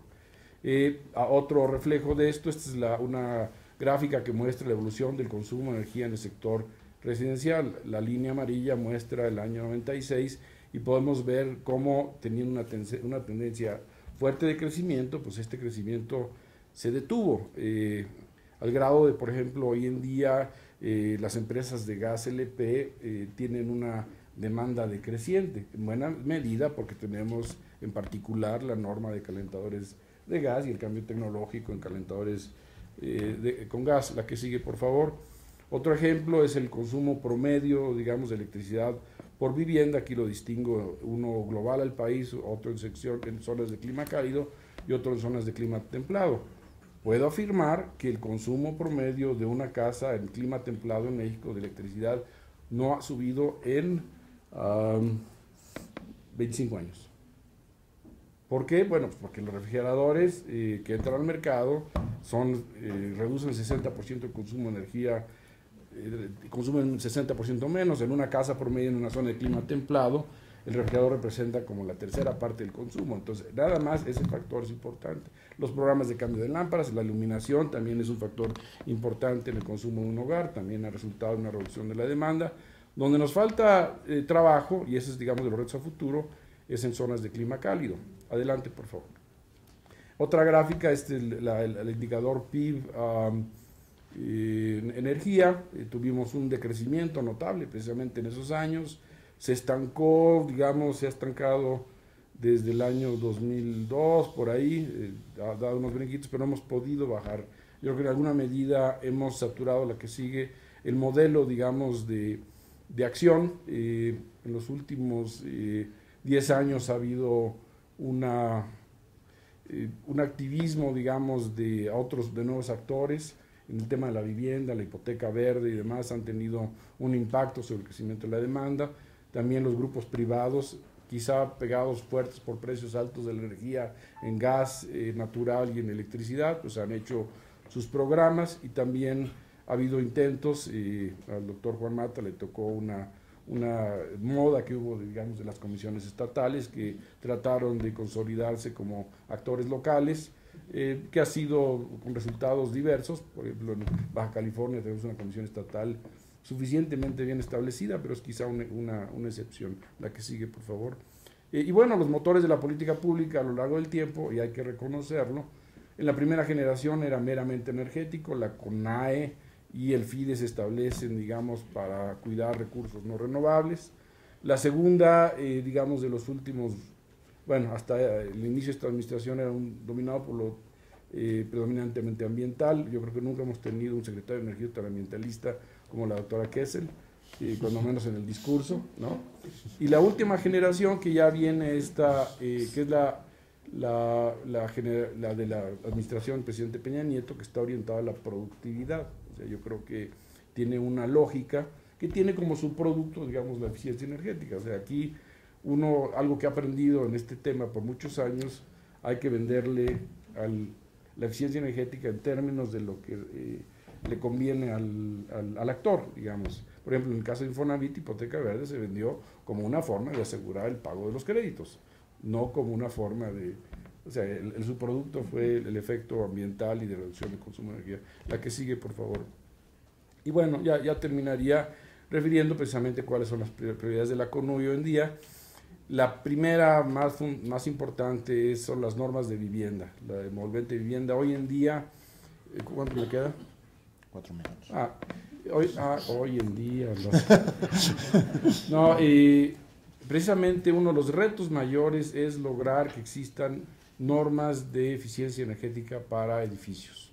En México tenemos una desde el año 2002 para edificios de uso comercial, la NOM 008, pero pues nunca se ha buscado que las ciudades lo adopten. Desde una comisión que tiene 135 personas, dedicada a muchos temas, pues es difícil llevarlo adelante. Hoy en día estamos en una negociación muy intensa, muy importante, con CONAVI, Fonamit, Canadevi, para tratar de meter la NOM 020, que es la de envolvente vivienda, en el sector residencial.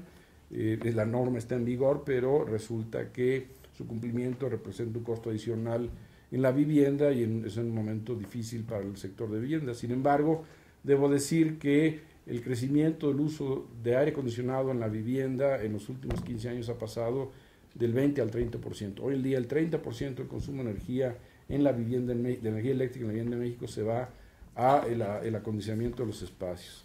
Otro es el modernizar el programa orientado al sector público, muy en particular tratar de buscar el funcionamiento de inversiones a través de contratos de desempeño. Ayer estuvimos con un subsecretario de Función Pública tratando de establecer las reglas para este tipo de contrataciones, donde no es necesario que el gobierno federal haga inversiones, pero sí que tenga una contratación y un proceso de licitación que permitan estas inversiones.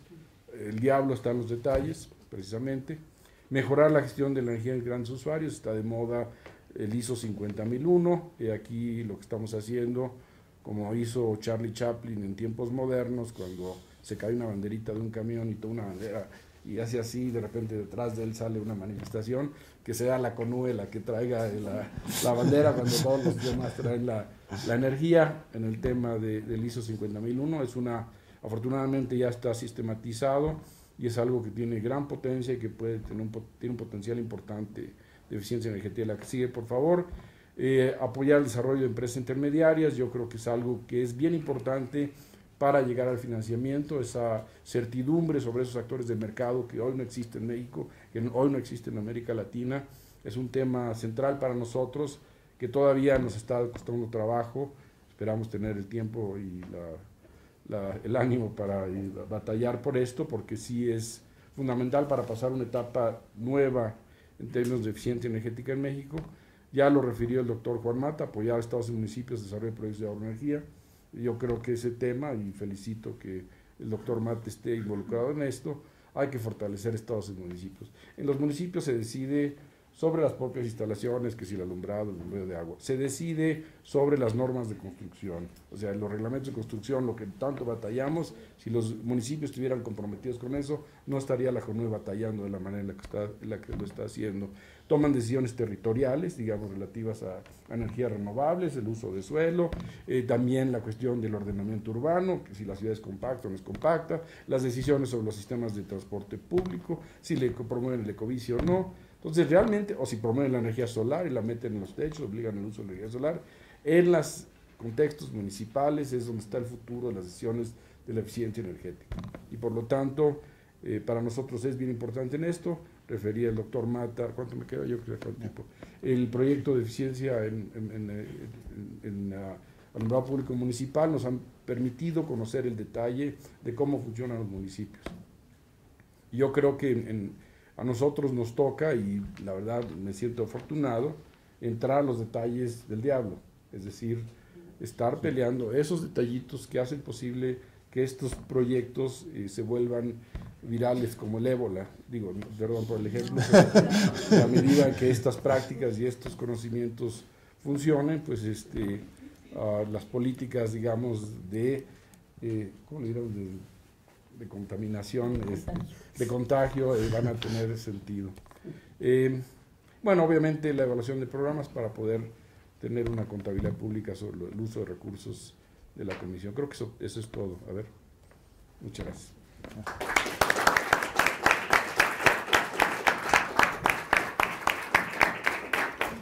Muchísimas gracias, ingeniero, por su intervención. Antes de entrar a un pequeño panel de discusión, preguntaría de nuestros invitados quién tiene una pregunta, para en todo caso privilegiar sus preguntas para darles espacio. Ok, hasta ahorita tendríamos 3, 4 preguntas. Si les parece, quizás lo que podemos hacer, sobre todo porque tenemos 20 minutos, nuestros panelistas han tocado el elemento de planeación de la política de cambio climático en sus intervenciones y han señalado aspectos fundamentales, ¿no? Desde, digamos, como mencionaba el ingeniero Ebuen, desde la certeza técnica y los costos de transacción. El doctor Mata mencionó la importancia de las decisiones a nivel local sobre política climática. Desde luego el doctor Fernández también habló de qué nos resulta conveniente y qué resulta competitivo para políticas de mitigación, y desde luego, bueno, la doctora Amparo Martínez nos habló de los aspectos institucionales que se tienen que reforzar, y desde luego la competencia de muchos actores en un esquema de gobernanza e instrumentos de política pública efectivos. Entonces, con eso, si me permiten, quisiera mejor tener sus intervenciones, y desde luego que eso pudiera también generar un marco de discusión de nuestros panelistas a partir de lo que ustedes nos quieran compartir. Por favor, en el momento en que nos regalen su intervención, por favor nos den su nombre y el lugar de donde nos visitan. Por favor, empezamos de frente hacia atrás. Buenos días, Emilio Godoy, soy periodista de la agencia Interpress Service. Esta pregunta es para la mesa. El gobierno anterior no cumplió con las metas del PEC, y a 2 años de este gobierno no hay indicios de que vaya a ocurrir algo diferente con esos objetivos, especialmente por el impacto de la reforma energética, que va a disparar las emisiones de CO2. Lo dice el propio PEC. Está ocurriendo en Estados Unidos con la política energética de Obama, con la explotación de gas natural. ¿Qué medidas se pueden tomar para contrarrestar esos efectos y el riesgo de que no se alcancen las metas? Y para la doctora Martínez, hay un incumplimiento grande, diría yo, de la Ley General de Cambio Climático. La mitad de los estados del país cuentan con leyes o programas especiales, cuando en este momento deberían tenerlo, lo dice la ley. Y de hecho, este mes el INEC debe presentar la evaluación de las políticas de adaptación y mitigación. ¿Qué conclusiones tiene el INEC respecto a el cumplimiento de estas políticas? Y finalmente, para el maestro Ebuen, ¿cuáles son las barreras que están dificultando el cumplimiento de la 020? ¿Y cuál es el costo adicional que implica para los constructores cumplir con la norma? Gracias. Buenos días, mi nombre es Francisco Beltrán, soy empresario, soy ingeniero químico y soy un MED egresado del IPADE. También nosotros platicamos sobre estos temas. Yo le preguntaría a la doctora Amparo Martínez, ¿qué se ha visto en el ámbito de su conocimiento sobre el aprovechamiento del CO2? Porque ustedes lo plantean como el gran enemigo, pero el CO2 es un valioso gas. Se utiliza, es el gasecito que le ponen a los refrescos, ¿sí? También se utiliza para la conservación de alimentos. La reacción química del CO2 con el amoníaco produce urea, un importante fertilizante. Tiene muchos usos, por supuesto, ¿sí? El comercio mundial de CO2, de acuerdo a los datos del Banco Mundial, es del orden de 280.000 millones de euros. En México no se aprovecha realmente, lo mandamos a la atmósfera, pero institucionalmente sería posible capturar el CO2.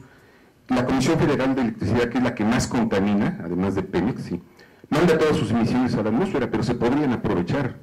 Solo conozco una planta que está haciendo esto, una cementera en el estado de Hidalgo, que cobra por quemar llantas usadas.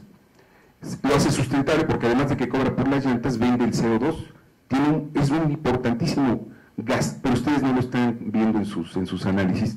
Y al doctor Adrián Fernández le diría que hay que tener cuidado con la generación de políticas públicas. El Premio Nobel de Economía 2014 nos dice claramente que políticas o regulaciones equivocadas pueden causarle un gran daño a la economía. Los mercados están interrelacionados, interconectados, ¿sí? Y a veces una política pública no se puede reducir únicamente a costo-beneficio, sino en beneficiar realmente al ciudadano, ¿sí? Veamos el programa Hoy No Circula, que utiliza el mismo máximo permisible de emisiones de gases, 350 partes por millón de hidrocarburos, 2.500 partes por millón de óxidos nitrosos y 16.5% en peso de oxígeno. Es la misma norma para autos nuevos y usados. Sin embargo, el auto usado se le prohíbe varios días no circular, ¿sí? Esto va en detrimento de la economía de las familias, pero beneficia, por supuesto, a las armadoras, ¿sí? Hay que tener cuidado con la generación de políticas públicas, se necesita más análisis. Gracias. Una más. Les pido por favor que sean breves en sus preguntas y también les pediría a nuestros panelistas que también fueran breves en su intervención. Yo, Itzel García de TV Azteca, preguntarles, digo, ya escuchamos muchas opciones de cómo mitigar y demás el cambio climático, pero en sí en estos momentos, ¿cuál sería su evaluación de cambio climático por el clima precisamente, tanto aquí en México como en el planeta? ¿Qué se nos avecina en esta situación de clima?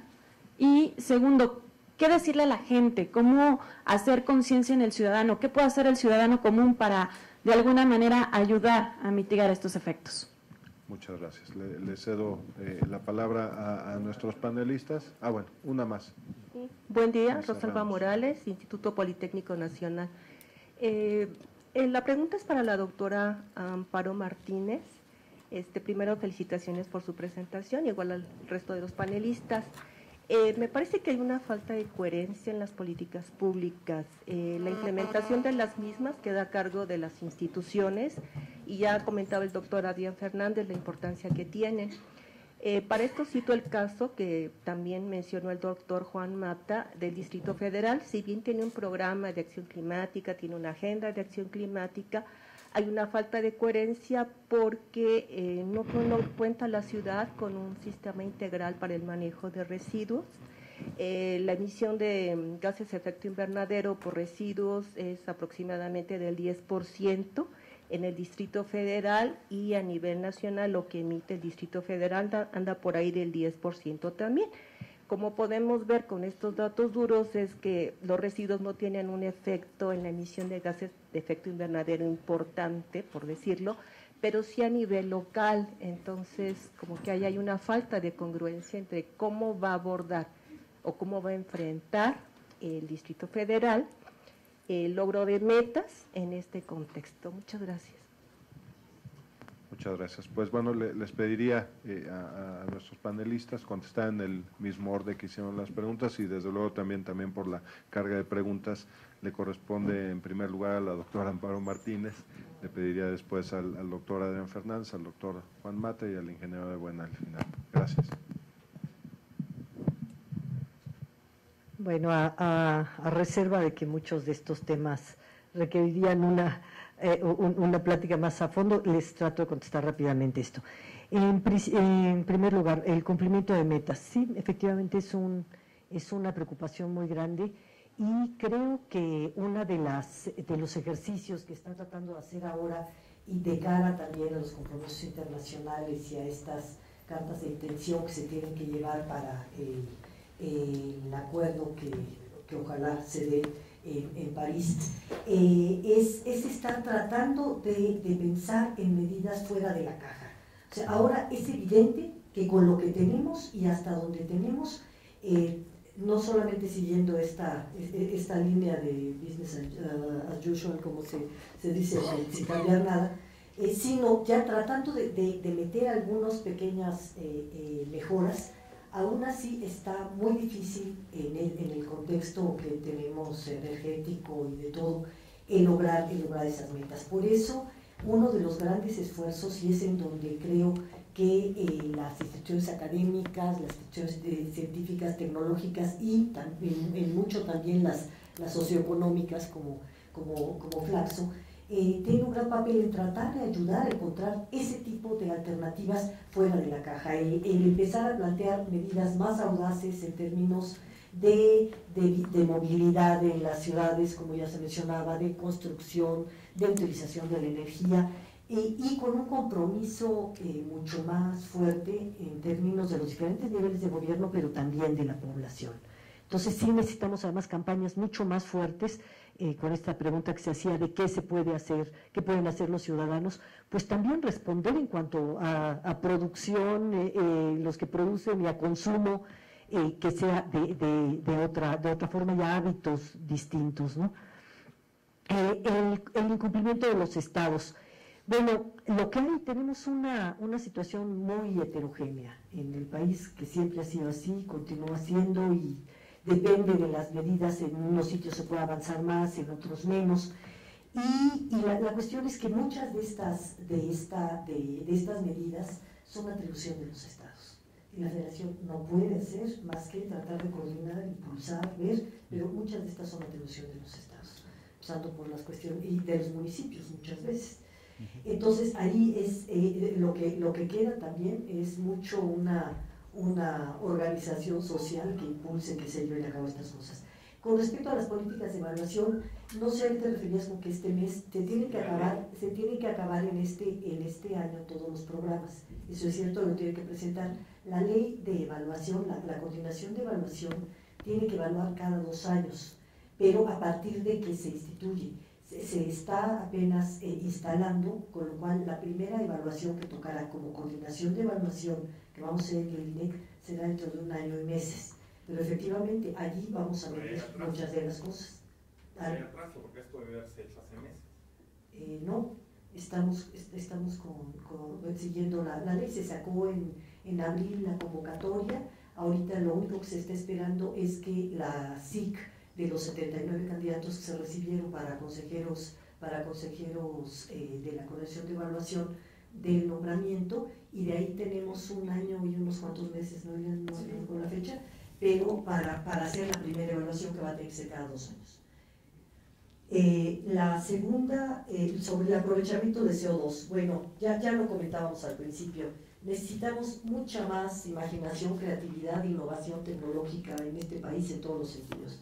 Creo que hay cosas en las que no se puede esperar que el gobierno haga todo este tipo de cosas. Necesitamos mucha más innovación científica y tecnológica, mucho más empresarios que inviertan en cosas nuevas y que podamos hacerlo. Lo que puedo decir es que la parte que nos toca, estamos tratando de impulsar mucho el que haya este tipo de nuevas tecnologías aplicadas a turismo sustentable, a movilidad, a todo, pero que efectivamente hasta ahora el tipo de medidas de captura de CO2 y estos aumentos, esto de la cementera, ya después se lo preguntaré directamente, me llamó la atención, porque en realidad uno de los problemas que tenemos es que tenemos esta política de abarroteros que compramos aparatos fuera, los vendemos, los usamos, pero no los creamos, no innovamos, no hacemos cosas de este tipo, que son las que creo que se deben de impulsar.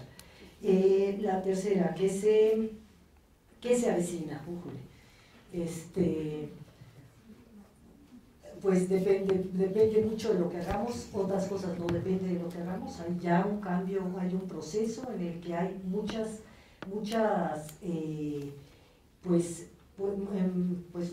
cosas echadas a andar, como son procesos naturales en términos de ecosistemas que ya han tenido desacoplamientos por el tipo de cosas. Precisamente el INEC, que ahora va a manejar el fondo de investigación ambiental que tiene Semarnat y CONACYT, va a sacar en un par de semanas una convocatoria en la que uno de los temas muy importantes son evidencias del impacto climático observado.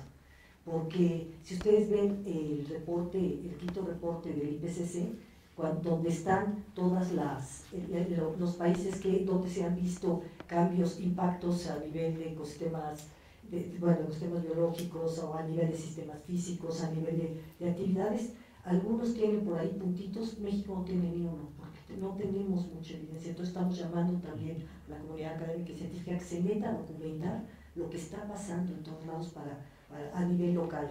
Como en muy pocos otros temas, aquí la documentación de las cuestiones locales es fundamental para una serie de cosas. Si bien hay una gran cantidad de cuestiones generales que podemos decir, pero aquí me quedaría que puede hacer el ciudadano común, pues ya lo mencioné antes. Sobre todo entender que este es un problema social y que tiene que tratar de actuar con su comunidad, con sus vecinos, con todo. No es un problema moral en este caso, aunque implica también la actitud ética ante cómo se comporta uno con el ambiente, evidentemente. La incoherencia de políticas públicas, pues, ¿qué te puedo decir? Estamos en este país, hay cosas a veces pueden ser mal coherentes, a veces no. Creo que en el caso en particular del DF, bueno, no sé, se están haciendo muchas mejoras, se han aplicado como en ningún otro estado. Tendrías que preguntar directamente al DF, yo creo que sí se han aplicado muchas medidas que van correspondiendo, pero sí creo que tenemos que encontrar colectivamente otro tipo de formas que nos ayuden a avanzar más rápido en muchas de estas metas. Como decía con la taza de té Odón, hay muchas formas de hacer las mismas cosas y las inercias con las que nos vamos comportando tienen que ser cortadas de alguna manera, y si no es en este momento de urgencia global, no sé cuándo lo podemos hacer, tiene que ser ahora, ¿no? Entonces sería pues eso nada más. Muchas gracias. Gracias. Nada más un comentario del colega dirigido a mí de alguna manera. Yo no pudiera coincidir más con su llamado, cuidado con las malas políticas públicas. Yo creo, sin que sea una receta mágica, que las políticas públicas que de inicio se basen en elementos técnicos en el sentido no ingenieril, el sentido de los análisis integrales, ambientales, sociales, económicos, y que se manejen con transparencia ante la sociedad, el cómo y por qué se toman las medidas, habrá menos probabilidad de tomar medidas equivocadas. Yo coincido totalmente con usted. Cuidado, desde luego, con las malas políticas, cuidado con las medidas populistas, cuidado con las medidas regresivas, cuidado las medidas que favorecen intereses individuales o de grupo, que abundan, cuidado con las medidas de relumbrón, aunque no sean las más adecuadas para solucionar un problema, y finalmente cuidado con la ausencia de políticas públicas. Entonces, coincido totalmente con usted. Gracias. A mí no me hicieron ninguna pregunta, lo cual celebro. Pero yo quisiera hacer un comentario con respecto al tema del manejo de los residuos en la Ciudad de México. Digo, si bien todavía existen oportunidades de mejoramiento, pues hay un gran proyecto para aprovechar el biogás del Bordo Poniente, que es un proyecto interesante, es un proyecto que, bueno, es un proyecto en donde se va a combinar la generación de electricidad con biogás, con gas natural también, pero pues es un proyecto que parcialmente va a generar energía renovable para el alumbrado público, para mover el metro de la Ciudad de México, etcétera. O sea, hay un avance, yo sé que no está resuelto todo, pero van por ahí. Yo creo que el gobierno de la Ciudad de México está haciendo un buen trabajo en el tema de mitigación de cambio climático.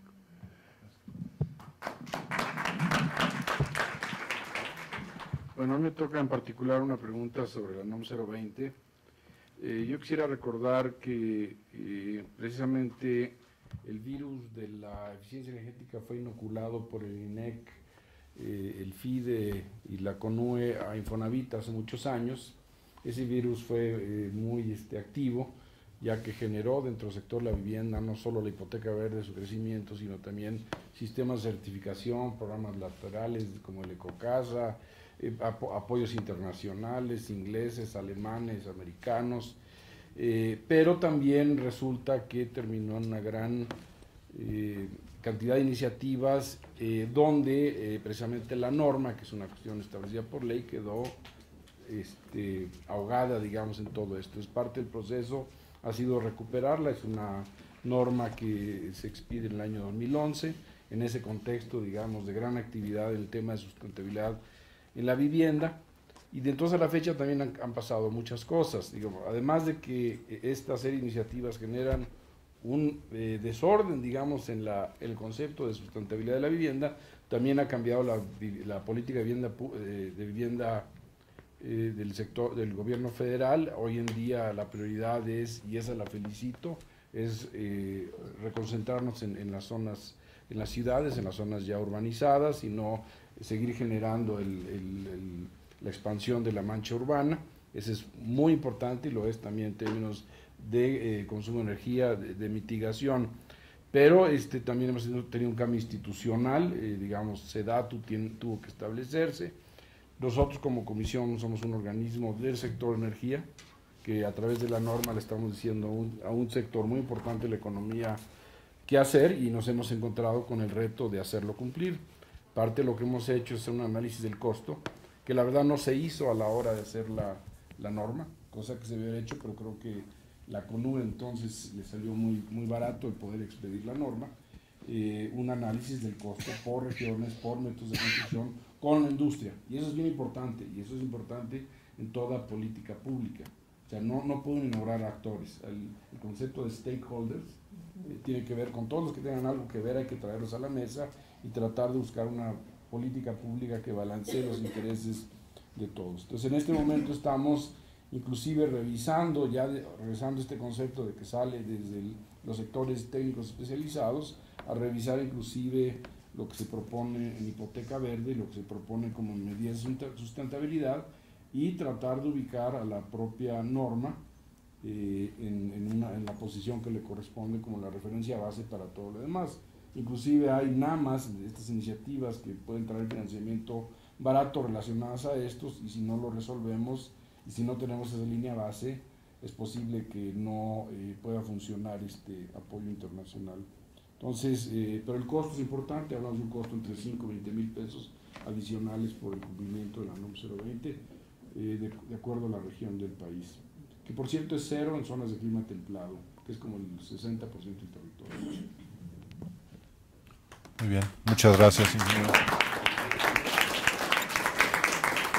Pues no me resta más que agradecerles a nuestros panelistas esta tarde, doctor Amparo Martínez, doctor Juan Mata, doctor Adrián Fernández, ingeniero Ebuen, muchísimas gracias. Nos comimos un poco del tiempo, tomemos un par de minutos nada más para estirar un poco las piernas. La siguiente mesa es el cambio climático y la reforma energética, que tendrá el honor y placer de moderar el maestro Íñigo Martínez. Entonces, pues 2 minutitos nada más y regresamos para continuar con la siguiente mesa. Gracias.